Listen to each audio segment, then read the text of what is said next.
ਵਾਹਿਗੁਰੂ ਜੀ ਕਾ ਖਾਲਸਾ, ਵਾਹਿਗੁਰੂ ਜੀ ਕੀ ਫਤਿਹ ਜੀ। ਸਾਰੇ ਵੀਰਾਂ ਭੈਣਾਂ ਨੂੰ ਸਵਾਗਤ ਹੈ ਜੀ ਤੁਹਾਡਾ ਆਨਲਾਈਨ ਗੁਰਮਤਿ ਕਲਾਸ ਵਿੱਚ। ਜਿਵੇਂ ਕਿ ਆਪ ਸਾਰਿਆਂ ਨੂੰ ਪਤਾ ਹੈ ਕਿ ਅਸੀਂ ਸਾਰੇ ਵੀਰ ਭੈਣਾਂ ਮਿਲ ਕੇ ਸੁਖਮਨੀ ਸਾਹਿਬ ਜੀ ਦੀ ਵਿਚਾਰ ਸਾਂਝੀ ਕਰ ਰਹੇ ਹਾਂ ਔਰ ਸੁਖਮਨੀ ਸਾਹਿਬ ਜੀ ਦੀ ਪਾਵਨ ਬਾਣੀ ਰਾਹੀਂ ਜੀਵਨ ਜੁਗਤ ਸਿੱਖਣ ਦੀ ਟਰਾਈ ਕਰਦੇ ਹਾਂ। ਸੁਖਮਨੀ ਸਾਹਿਬ ਜੀ ਦੀ ਪਾਵਨ ਬਾਣੀ ਦਾ ਜੋ ਕੇਂਦਰੀ ਭਾਵ ਹੈ ਰਾਹੋਂ ਦੀਆਂ ਪੰਕਤੀਆਂ ਵਿੱਚ ਹੈ। ਸੁਖਮਨੀ ਸੁਖ ਅੰਮ੍ਰਿਤ ਪ੍ਰਭ ਨਾਮ, ਭਗਤ ਜਨਾ ਕੈ ਮਨ ਵਿਸਰਾਮ। ਨਾਮ ਦਾ ਮਤਲਬ ਹੁਕਮ, ਕਿ ਸਾਰੇ ਸੁੱਖਾਂ ਦੀ ਜੋ ਮਣੀ ਹੈ, ਸਾਰੇ ਸੁੱਖਾਂ ਦਾ ਜੋ ਮੂਲ ਹੈ, ਉਹ ਰੱਬ ਦਾ ਹੁਕਮ ਹੈ। ਔਰ ਭਗਤ ਜਨ ਉਹ ਨੇ ਜੋ ਉਸ ਹੁਕਮ ਨੂੰ ਮੰਨਦੇ ਨੇ, ਜਿਨ੍ਹਾਂ ਨੇ ਆਪਣੇ ਮਨ ਦੇ ਅੰਦਰ ਪ੍ਰਭੂ ਦੇ ਹੁਕਮ ਦੀ ਪ੍ਰੀਤ ਨੂੰ ਵਸਾਇਆ ਹੈ। ਤਾਂ ਅਸੀਂ ਕਹਿ ਸਕਦੇ ਹਾਂ, ਜਿਹੜਾ ਇਨਸਾਨ ਦਿਲੀ ਪਿਆਰ ਦੇ ਨਾਲ, ਇਮਾਨਦਾਰੀ ਨਾਲ ਰੱਬੀ ਰਜ਼ਾ ਦੇ ਅੰਦਰ ਚੱਲੇਗਾ, ਉਸ ਇਨਸਾਨ ਦੀ ਜ਼ਿੰਦਗੀ ਅੰਦਰ ਸੁਖ, ਸ਼ਾਂਤੀ, ਆਨੰਦ, ਖੇੜਾ, ਪ੍ਰਸੰਨਤਾ ਔਰ ਵਿਗਾਸਤਾ ਆਏਗੀ। ਅੱਜ ਦੀ ਵਾਰ ਆਰੰਭ ਕਰੀਏ। ਗੁਰਦੇਵ ਦਾ ਪਾਵਨ ਬਚਨ ਹੈ, ਨਹਿ ਕਿਛ ਜਨਮੈ ਨਹਿ ਕਿਛ ਮਰੈ। ਇਹਨੂੰ ਜਨਮੇ ਨਹੀਂ ਪੜਨਾ, ਦੁਲਾਈਆਂ ਬੁਲਾਣੀਆਂ ਨੇ ਜਨਮੈ, ਔਰ ਮਰੇ ਨਹੀਂ ਬੋਲਣਾ ਮਰੈ। ਨਹਿ ਕਿਛ ਜਨਮੈ ਨਹਿ ਕਿਛ ਮਰੈ, ਜਿਸ ਦਾ ਅਰਥ ਹੈ ਨਾ ਕੁਛ ਜੰਮਦਾ ਹੈ ਔਰ ਨਾ ਕੁਛ ਮਰਦਾ ਹੈ। ਯਾਨੀ ਇੱਥੇ ਕੁਛ ਨਾ ਜੰਮ ਰਿਹਾ ਹੈ ਨਾ ਮਰ ਰਿਹਾ ਹੈ। ਪਰ ਇੱਥੇ ਸਾਡਾ ਇੱਕ ਸਵਾਲ ਪੈਦਾ ਹੋਏਗਾ ਜਾਂ ਮਨ ਦੇ ਅੰਦਰ ਇੱਕ ਵਿਚਾਰ ਆਏਗੀ ਕਿ ਅਸੀਂ ਤਾਂ ਰੋਜ਼ ਇੱਥੇ ਦੇਖਦੇ ਹਾਂ, ਮਨੁੱਖ ਮਾਤਰ ਪੈਦਾ ਹੋ ਰਹੇ ਨੇ, ਬੱਚੇ ਪੈਦਾ ਹੋ ਰਹੇ ਨੇ, ਪਸ਼ੂ ਪੰਛੀਆਂ ਦੇ ਬੱਚੇ ਪੈਦਾ ਹੋ ਰਹੇ ਨੇ, ਵਨਸਪਤੀ ਪੈਦਾ ਹੋ ਰਹੀ ਹੈ ਔਰ ਰੋਜ਼ ਵਨਸਪਤੀ ਸੁੱਕ ਵੀ ਰਹੀ ਹੈ, ਮਨੁੱਖ ਮਾਤਰ ਦੀ ਮੌਤ ਹੋ ਰਹੀ ਹੈ, ਪਸ਼ੂ ਪੰਛੀਆਂ ਦੀ ਮੌਤ ਵੀ ਹੋ ਰਹੀ ਹੈ।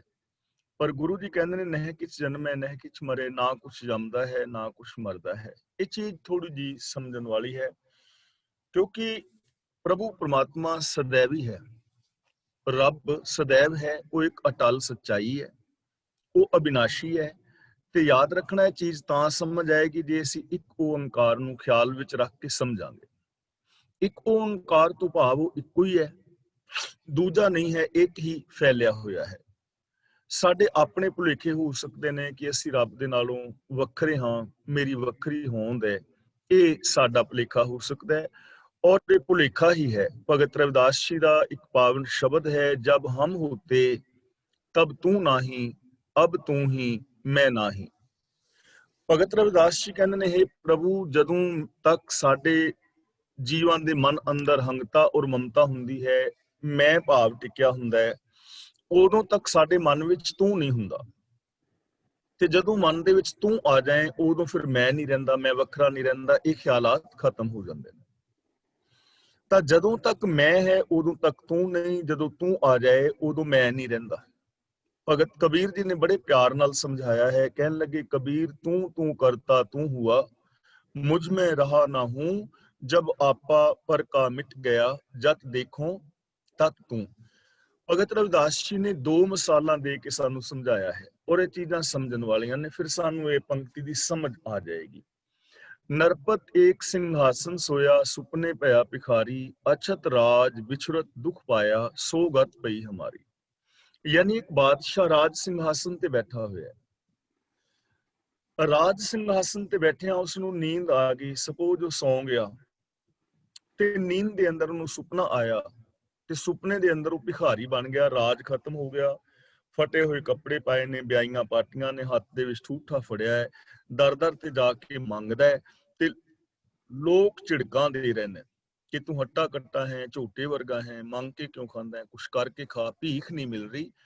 ਲੇਕਿਨ ਉਹ ਭਿਖਾਰੀ ਹੈ ਨਹੀਂ, ਹੈ ਬਾਦਸ਼ਾਹ ਹੀ ਹੈ, ਰਾਜ ਸਿੰਘਾਸਨ ਤੇ ਬੈਠਾ ਹੋਇਆ ਹੈ, ਪਰ ਸੁਪਨੇ ਵਿੱਚ ਨੀਂਦ ਦੇ ਅੰਦਰ ਉਹਦੀ ਇਹ ਕੰਡੀਸ਼ਨ ਹੈ, ਰਾਜ ਭਾਗ ਹੁੰਦਿਆਂ ਹੋਇਆਂ ਵੀ ਦੁਖੀ ਹੋ ਰਿਹਾ ਹੈ। ਭਗਤ ਰਵਿਦਾਸ ਜੀ ਸਾਨੂੰ ਸਮਝਾਉਣਾ ਚਾਹੁੰਦੇ ਨੇ, ਇਸੇ ਤਰ੍ਹਾਂ ਅਸੀਂ ਰੱਬ ਦਾ ਰੂਪ ਹਾਂ, ਮਨ ਤੋਂ ਦੋ ਸਰੂਪ ਹੈ, ਲੇਕਿਨ ਅਗਿਆਨਤਾ ਦੀ ਨੀਂਦ ਕਰਕੇ ਅਸੀਂ ਭਟਕੇ ਹੋਏ ਹਾਂ, ਅਸੀਂ ਵੱਖਰਾ ਪ੍ਰਤੀਤ ਕਰ ਰਹੇ ਹਾਂ। ਭਗਤ ਰਵਿਦਾਸ ਜੀ ਨੇ ਹੋਰ ਬੜੇ ਪਿਆਰ ਨਾਲ ਸਮਝਾਇਆ ਹੈ, ਅਨੇਕ ਕਟਕ ਜੈਸੇ ਭੂਲ ਭਰੇ, ਵੀ ਜਿਵੇਂ ਇੱਕ ਸੋਨੇ ਦੇ ਹਜ਼ਾਰਾਂ ਕੜੇ ਬਣੇ ਹੋਣ, ਗਹਿਣੇ ਬਣੇ ਹੋਣ, ਤਾਂ ਉਹਦੇ ਨਾਲ ਸੋਨਾ ਹਜ਼ਾਰਾਂ ਕਿਸਮ ਦਾ ਨਹੀਂ ਹੋ ਗਿਆ। ਹਜ਼ਾਰਾਂ ਕਿਸਮ ਦੇ ਡਿਜ਼ਾਈਨ ਹੋ ਸਕਦੇ ਨੇ, ਆਕਾਰ ਹੋ ਸਕਦੇ ਨੇ ਕਿ ਕੋਈ ਛਾਪ ਹੈ, ਛੱਲਾ ਹੈ, ਕੋਈ ਜੰਜੀਰੀ ਹੈ, ਕੋਈ ਚੈਨ ਹੈ। ਇਹ ਸਾਰੇ ਡਿਜ਼ਾਈਨ ਹੋ ਸਕਦੇ ਨੇ ਹਜ਼ਾਰਾਂ ਕਿਸਮ ਦੇ, ਪਰ ਡਿਜ਼ਾਈਨ ਵੱਖਰੇ ਹੋਣ ਦੇ ਨਾਲ ਸੋਨਾ ਸੋਨਾ ਹੀ ਹੈ, ਸੋਨਾ ਹਜ਼ਾਰਾਂ ਕਿਸਮ ਦਾ ਨਹੀਂ ਹੋ ਗਿਆ।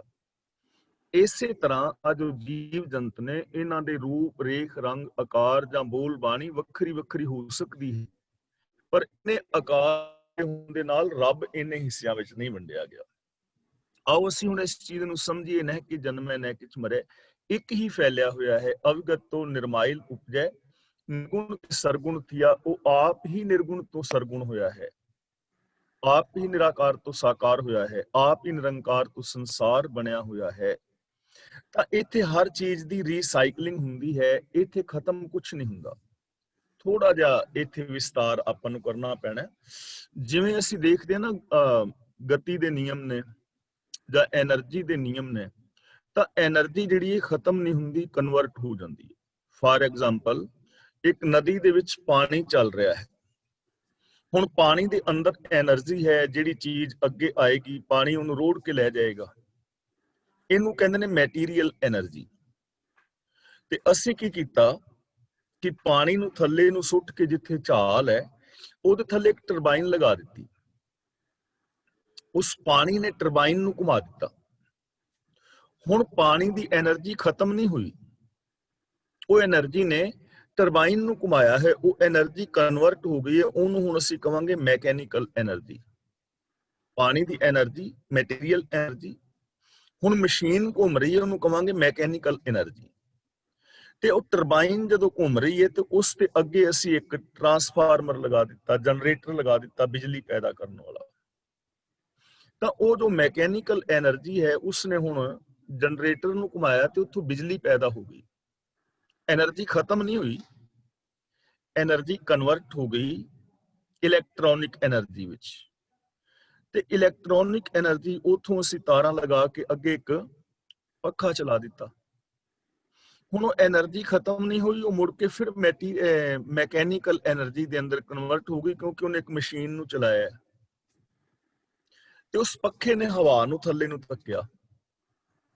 ਤਾਂ ਉਹ ਹੁਣ એનર્ਜੀ ਖਤਮ ਨਹੀਂ ਹੋਈ, ਉਹ ਮੁੜ ਕੇ ਫਿਰ ਮੈਟੀਰੀਅਲ એનર્ਜੀ ਦੇ ਵਿੱਚ ਕਨਵਰਟ ਹੋ ਗਈ। ਇਹ ਜਿਨ੍ਹਾਂ ਵੀਰਾਂ ਨੇ ਥੋੜਾ ਇਸ ਟੌਪਿਕ ਬਾਰੇ ਪੜ੍ਹਿਆ ਹੈ, ਤੁਸੀਂ ਸਾਰੇ ਪੜ੍ਹੇ ਲਿਖੇ ਹੋ, ਇਸ ਚੀਜ਼ ਨੂੰ ਸਮਝ ਜਾਓਗੇ, ਬਹੁਤੇ ਵਿਸਥਾਰ ਵਿੱਚ ਜਾਣ ਦੀ ਜ਼ਰੂਰਤ ਨਹੀਂ। ਹੁਣ એનર્ਜੀ ਨਾ ਤੇ ਪੈਦਾ ਹੋਈ ਨਾ ਖਤਮ ਹੋਈ, ਕਨਵਰਟ ਹੋਈ। ਅਗਲੀ ਗੱਲ, ਜੋ ਸਾਡਾ ਆਕਾਰ ਹੈ, ਜਿਵੇਂ ਹੁਣ ਇੱਕ ਵਰਕਸ਼ ਹੈ, ਸਾਰਾ ਹੁਣ ਸੰਸਾਰ ਦੇ ਅਸੀਂ ਬਿਗ ਬੈਂਗ ਦੀ ਥਿਊਰੀ ਨੂੰ ਆਧਾਰ ਬਣਾ ਕੇ ਜੇ ਸਮਝਣ ਦਾ ਟਰਾਈ ਕਰੀਏ, ਸਾਰੇ ਬਿਗ ਬੈਂਗ ਦੀ ਥਿਊਰੀ ਨਾਲ ਹੋ ਸਕਦਾ ਹੈ ਸਹਿਮਤ ਨਾ ਹੋਣ, ਲੇਕਿਨ ਜੇ ਅਸੀਂ ਇਸ ਚੀਜ਼ ਨੂੰ ਸਮਝਣ ਲਈ, ਇਸ ਚੀਜ਼ ਨੂੰ ਸਪੋਜ਼ ਕੁਝ ਸਮੇਂ ਲਈ ਮੰਨ ਲਈਏ, ਤਾਂ ਸਾਰਾ ਕੁਝ ਇਸ ਸੰਸਾਰ ਦੇ ਵਿੱਚੋਂ ਹੀ ਬਣਿਆ ਨਾ। ਅੱਗ ਸੀ, ਹੌਲੇ ਹੌਲੇ ਉਹ ਅੱਗ ਠੰਡੀ ਹੁੰਦੀ ਗਈ, ਪਾਣੀ ਬਰਸਦਾ ਗਿਆ, ਅੱਗ ਠੰਡੀ ਹੁੰਦੀ ਗਈ। ਇਹ ਧਰਤੀ ਇੱਕ ਅੱਗ ਦਾ ਗੋਲਾ ਸੀ। ਹੌਲੇ ਹੌਲੇ ਇੱਥੇ ਸਮੁੰਦਰ ਵਗੈਰਾ ਪੈਦਾ ਹੋ ਗਏ, ਫਿਰ ਅਮੀਬਾ ਵਗੈਰਾ ਇੱਕ ਸੈੱਲ ਦੇ ਜੀਵ ਪੈਦਾ ਹੋਏ। ਹੁਣ ਉਹ ਕਿੱਥੋਂ ਪੈਦਾ ਹੋਏ? ਇਹਦੇ ਵਿੱਚੋਂ ਹੀ ਪੈਦਾ ਹੋਏ ਨਾ। ਫਿਰ 2 ਸੈੱਲ ਵਾਲੇ ਅੱਗੇ ਫਿਰ ਵੱਧਦੇ ਘਾਸ ਫੂਸ ਬਣ ਗਿਆ, ਫਿਰ ਮੱਖੀ ਮੱਛਰ ਆ ਗਏ, ਫਿਰ ਮੈਂਡਕ ਵਗੈਰਾ ਪੈਦਾ ਹੋ ਗਏ, ਹੌਲੇ ਹੌਲੇ ਅੱਗੇ ਇਹ ਬੰਦਾ ਪੈਦਾ ਹੋ ਗਿਆ। ਇਹਦੇ ਵਿੱਚੋਂ ਹੀ ਪੈਦਾ ਹੋਏ ਸਾਰੇ, ਇਹਦੇ ਵਿੱਚੋਂ ਹੀ ਉਪਜੇ, ਕਿਤੋਂ ਵੱਖਰੇ ਨਹੀਂ ਆਏ। ਤੇ ਜਦੋਂ ਕੋਈ ਚੀਜ਼ ਮਰਦੀ ਹੈ, ਹੁਣ ਅਸੀਂ ਇੱਕ ਰੁੱਖ ਨੂੰ ਵੇਖੀਏ, ਇੱਕ ਨਿੱਕੇ ਜਿਹੇ ਬੀਜ ਦੇ ਵਿੱਚੋਂ ਰੁੱਖ ਪੈਦਾ ਹੋਇਆ। ਹੁਣ ਬੀਜ ਜਿਹੜਾ ਹੈ ਉਹ ਆਪ ਹੀ ਰੁੱਖ ਬਣ ਗਿਆ। ਇਹ ਨਹੀਂ ਕਿ ਬੀਜ ਚੋਂ ਰੁੱਖ ਪੈਦਾ ਹੋ ਗਿਆ ਤੇ ਬੀਜ ਵੱਖਰਾ ਰਹਿ ਗਿਆ, ਬੀਜ ਖਤਮ ਹੋ ਗਿਆ, ਬੀਜ ਨੇ ਰੂਪ ਧਾਰਨ ਕਰ ਲਿਆ ਰੁੱਖ ਦਾ। ਹੌਲੇ ਹੌਲੇ ਉਹ ਵੱਡਾ ਹੋ ਗਿਆ, ਜੜ੍ਹਾਂ ਬਣ ਗਈਆਂ, ਤਣਾ ਬਣ ਗਿਆ। ਫਿਰ ਅਸੀਂ ਉਹਨੂੰ ਕਹਿਣ ਲੱਗੇ ਇਹ ਤਣਾ ਹੈ, ਇਹ ਜੜ੍ਹਾਂ ਨੇ, ਇਹ ਟਹਿਣਾ ਹੈ, ਇਹ ਟਹਿਣੀਆਂ ਨੇ, ਇਹ ਫੁੱਲ ਨੇ, ਇਹ ਪੱਤੇ ਨੇ, ਇਹ ਫਲ ਨੇ। ਅਸੀਂ ਇਹ ਨਹੀਂ ਨਾ ਕਹਿੰਦੇ ਕਿ ਇਹ ਬੀਜ ਹੈ। ਉਹ ਬੀਜ ਦੇ ਅਨੇਕਾਂ ਫਿਰ ਨਾਮ ਹੋ ਗਏ, ਟਹਿਣਾ ਹੋ ਗਿਆ, ਟਹਿਣੀਆਂ ਹੋ ਗਈਆਂ, ਤਣਾ ਹੋ ਗਿਆ, ਪੱਤੇ ਹੋ ਗਏ, ਉਹਦੀ ਰੁੱਖ ਦੀ ਖੱਲ ਹੋ ਗਈ, ਉਹਦੇ ਫੁੱਲ ਹੋ ਗਏ, ਉਹਦੇ ਫਲ ਹੋ ਗਏ। ਇਹ ਸਾਰਾ ਕੁਝ ਬੀਜ ਨੇ ਰੂਪ ਧਾਰਨ ਕਰ ਲਿਆ, ਕਨਵਰਟ ਹੋ ਗਿਆ ਨਾ ਚੀਜ਼ ਵਿੱਚ।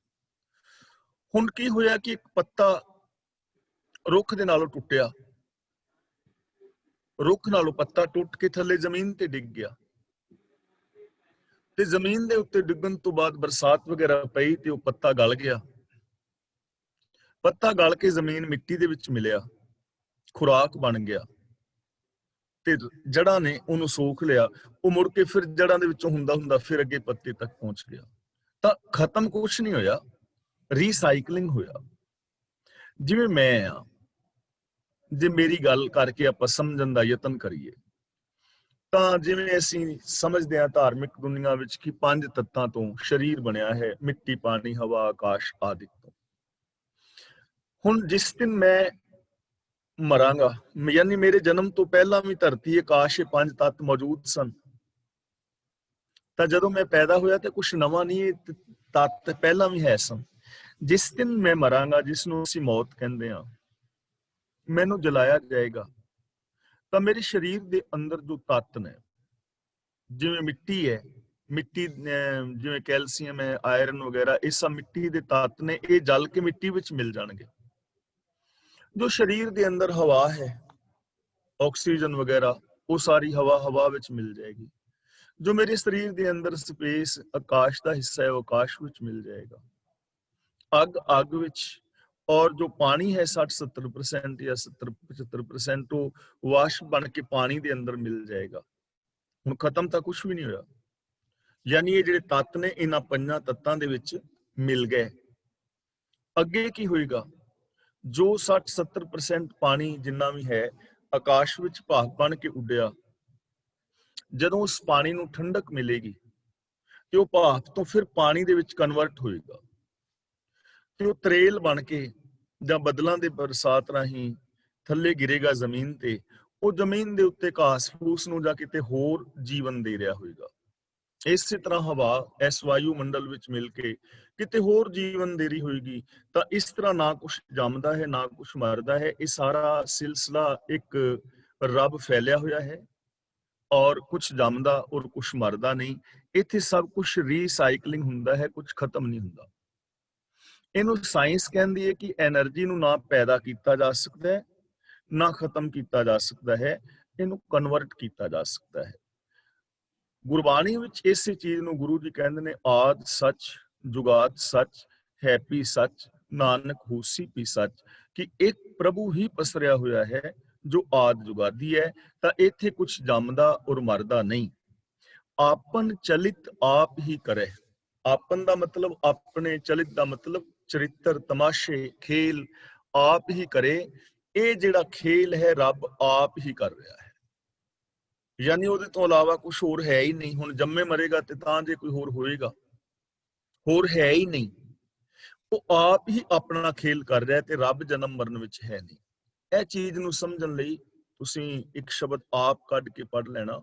ਬਾਜੀਗਰ ਜੈਸੇ ਬਾਜੀ ਪਾਈ, ਨਾਨਾ ਰੂਪ ਪੇਖ ਦਿਖਲਾਈ, ਸਾਂਗ ਉਤਾਰ ਥਮੇ ਉਪਾਸਾਰਾ, ਤਬ ਏਕੋ ਏਕੰਕਾਰਾ।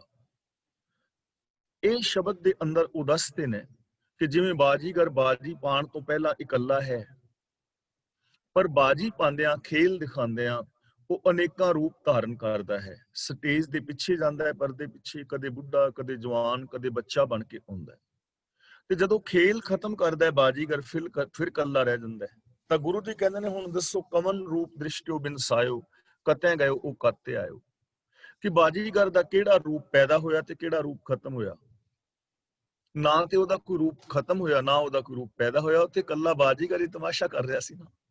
ਆਪ ਹੀ ਕਦੇ ਬੁੱਢਾ ਬਣ ਕੇ ਆ ਰਿਹਾ ਸੀ, ਕਦੇ ਜਵਾਨ, ਕਦੇ ਬੱਚਾ, ਕਦੇ ਚੋਰ, ਕਦੇ ਸਿਪਾਹੀ। ਉਹ ਆਪ ਹੀ ਖੇਲ ਕਰ ਰਿਹਾ ਸੀ। ਤੇ ਜਦੋਂ ਖੇਲ ਖਤਮ ਕੀਤਾ ਫਿਰ ਇਕੱਲਾ ਰਹਿ ਗਿਆ।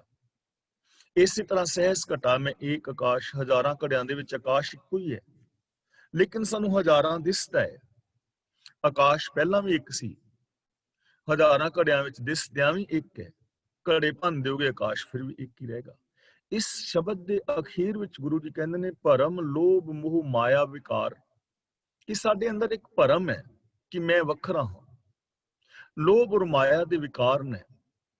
ਭਰਮ ਛੂਟੇ ਤੇ ਏਕੰਕਾਰ। ਜਦੋਂ ਇਹ ਭਰਮ ਖਤਮ ਹੋ ਜਾਏਗਾ ਨਾ, ਭਰਮ ਖਤਮ ਹੋ ਜਾਏਗਾ, ਅਸਲੀਅਤ ਦਾ ਪਤਾ ਲੱਗ ਜਾਏਗਾ, ਫਿਰ ਸਮਝ ਆ ਜਾਏਗੀ ਕਿ ਇੱਕੋ ਹੀ, ਉਹ ਇੱਕ ਹੀ ਖੇਲ ਕਰ ਰਿਹਾ ਹੈ। ਆਪਨ ਚਲਿਤ ਆਪ ਹੀ ਕਰ ਰਿਹਾ। ਇਸ ਲਈ ਕੋਈ ਜਨਮ ਮਰਨ ਨਹੀਂ ਹੈ।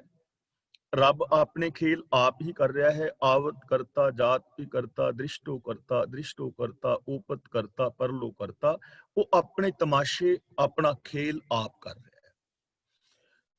ਆਵਨ, ਜਾਵਨ, ਦ੍ਰਿਸ਼ਟ, ਅੰਦ੍ਰਿਸ਼ਟ। ਆਵਨ ਦਾ ਮਤਲਬ ਆਉਣਾ ਔਰ ਜਾਣਾ, ਯਾਨੀ ਜਨਮ ਔਰ ਮਰਨ। ਹੁਣ ਮੇਰਾ ਜਨਮ ਹੋਇਆ, ਮੇਰਾ ਮਰਨ ਹੋਏਗਾ। ਦ੍ਰਿਸ਼ਟ ਦਾ ਮਤਲਬ ਜੋ ਸੰਸਾਰ ਦਿਸ ਰਿਹਾ ਹੈ, ਅਸਥੂਲ। ਤੇ ਅੰਦ੍ਰਿਸ਼ਟ ਦਾ ਮਤਲਬ ਜਿਹੜਾ ਜਗਤ ਦਿਸਦਾ ਨਹੀਂ, ਸੂਖਸ਼ਮ ਹੈ ਲੇਕਿਨ ਦਿਸਦਾ ਨਹੀਂ। ਆ ਹੁਣ ਕਰੋਨਾ ਵਾਇਰਸ ਨਹੀਂ ਨਾ ਦਿਸਦਾ, ਲੇਕਿਨ ਸਾਰਿਆਂ ਨੂੰ ਬੰਨ ਕੇ ਬਿਠਾ ਦਿੱਤਾ। ਯਾਨੀ ਇੱਥੇ ਦਿਸਦਾ ਅਣਦਿਸਦਾ ਸਾਰਾ ਜਗਤ, ਜੋ ਜੀਵ ਜੰਮ ਰਹੇ ਨੇ, ਮਰ ਰਹੇ ਨੇ, ਦਿਸਦਾ ਅਣਦਿਸਦਾ ਸਾਰਾ ਜਿਹੜਾ ਜਗਤ ਹੈ। ਆਗਿਆਕਾਰੀ ਧਾਰੀ ਸਭ ਸ੍ਰਿਸ਼ਟ। ਧਾਰੀ ਦਾ ਮਤਲਬ ਟਿਕਾਈ ਹੋਈ ਹੈ, ਆਸਰਾ ਦਿੱਤਾ ਹੋਇਆ ਹੈ। ਇਹ ਸਾਰਾ ਸੰਸਾਰ ਪ੍ਰਭੂ ਨੇ ਆਪਣੇ ਹੁਕਮ ਦੇ ਅੰਦਰ ਤੁਰਨ ਵਾਲਾ ਬਣਾਇਆ ਹੋਇਆ ਹੈ। ਹੁਕਮ ਦਾ ਮਤਲਬ ਸਿਸਟਮ, ਲਾ ਆਫ ਨੇਚਰ। ਰੱਬੀ ਹੁਕਮ ਦੇ ਅੰਦਰ ਇਹ ਸਾਰਾ ਕੁਝ ਕਰੀ ਜਾ ਰਿਹਾ, ਹੋਈ ਜਾ ਰਿਹਾ ਹੈ ਔਰ ਆਟੋਮੈਟਿਕਲੀ ਹੋਈ ਜਾ ਰਿਹਾ ਹੈ। ਇਸ ਹੁਕਮ ਤੋਂ ਬਾਹਰ ਅਸੀਂ ਕੁਝ ਕਰ ਨਹੀਂ ਸਕਦੇ। ਹੁਕਮ ਦੇ ਅੰਦਰ, ਸਿਸਟਮ ਦੇ ਅੰਦਰ ਇਹ ਸਾਰਾ ਕੁਝ ਹੋਈ ਜਾ ਰਿਹਾ ਹੈ। ਇਸ ਨੂੰ, ਸਿਸਟਮ ਨੂੰ ਬਦਲ ਨਹੀਂ ਸਕਦੇ। ਹਾਂ, ਜੋ ਕੁਦਰਤ ਦੇ ਅੰਦਰ ਨਿਯਮ ਨੇ, ਰੱਬੀ ਰਜ਼ਾ ਦੇ ਅੰਦਰ, ਭਾਣੇ ਵਿੱਚ, ਨਿਯਮ ਦੇ ਅੰਦਰ, ਲਾ ਆਫ ਨੇਚਰ ਦੇ ਅੰਦਰ, ਇਹਨੂੰ ਸਮਝ ਕੇ ਬਹੁਤ ਕੁਝ ਕੀਤਾ ਜਾ ਸਕਦਾ ਹੈ, ਬਹੁਤ ਕੁਝ ਪਾਇਆ ਜਾ ਸਕਦਾ ਹੈ। ਬੜੇ ਸੁੱਖ ਆਰਾਮ ਮਾਣੇ ਜਾ ਸਕਦੇ ਨੇ। ਇੱਜ਼ਤ ਵਾਲੀ ਜ਼ਿੰਦਗੀ, ਪਿਆਰ ਵਾਲੀ ਜ਼ਿੰਦਗੀ, ਸਚਾਈ ਵਾਲੀ ਜ਼ਿੰਦਗੀ, ਖੁਸ਼ੀਆਂ ਵਾਲੀ ਜ਼ਿੰਦਗੀ ਜੀਵੀ ਜਾ ਸਕਦੀ ਹੈ, ਲੇਕਿਨ ਨਿਯਮ ਦੇ ਅੰਦਰ, ਨਿਯਮ ਤੋੜ ਕੇ ਨਹੀਂ। ਖੁਸ਼ੀਆਂ ਵਾਸਤੇ ਕੋਈ ਰਿਕੁਆਇਰਮੈਂਟ ਹੈ, ਉਹ ਰਿਕੁਆਇਰਮੈਂਟ ਪੂਰੀ ਕਰਨੀ ਪਵੇਗੀ। ਉਹ ਰਿਕੁਆਇਰਮੈਂਟ ਪੂਰੀ ਕਰਨ ਤੋਂ ਬਿਨਾ ਨਹੀਂ।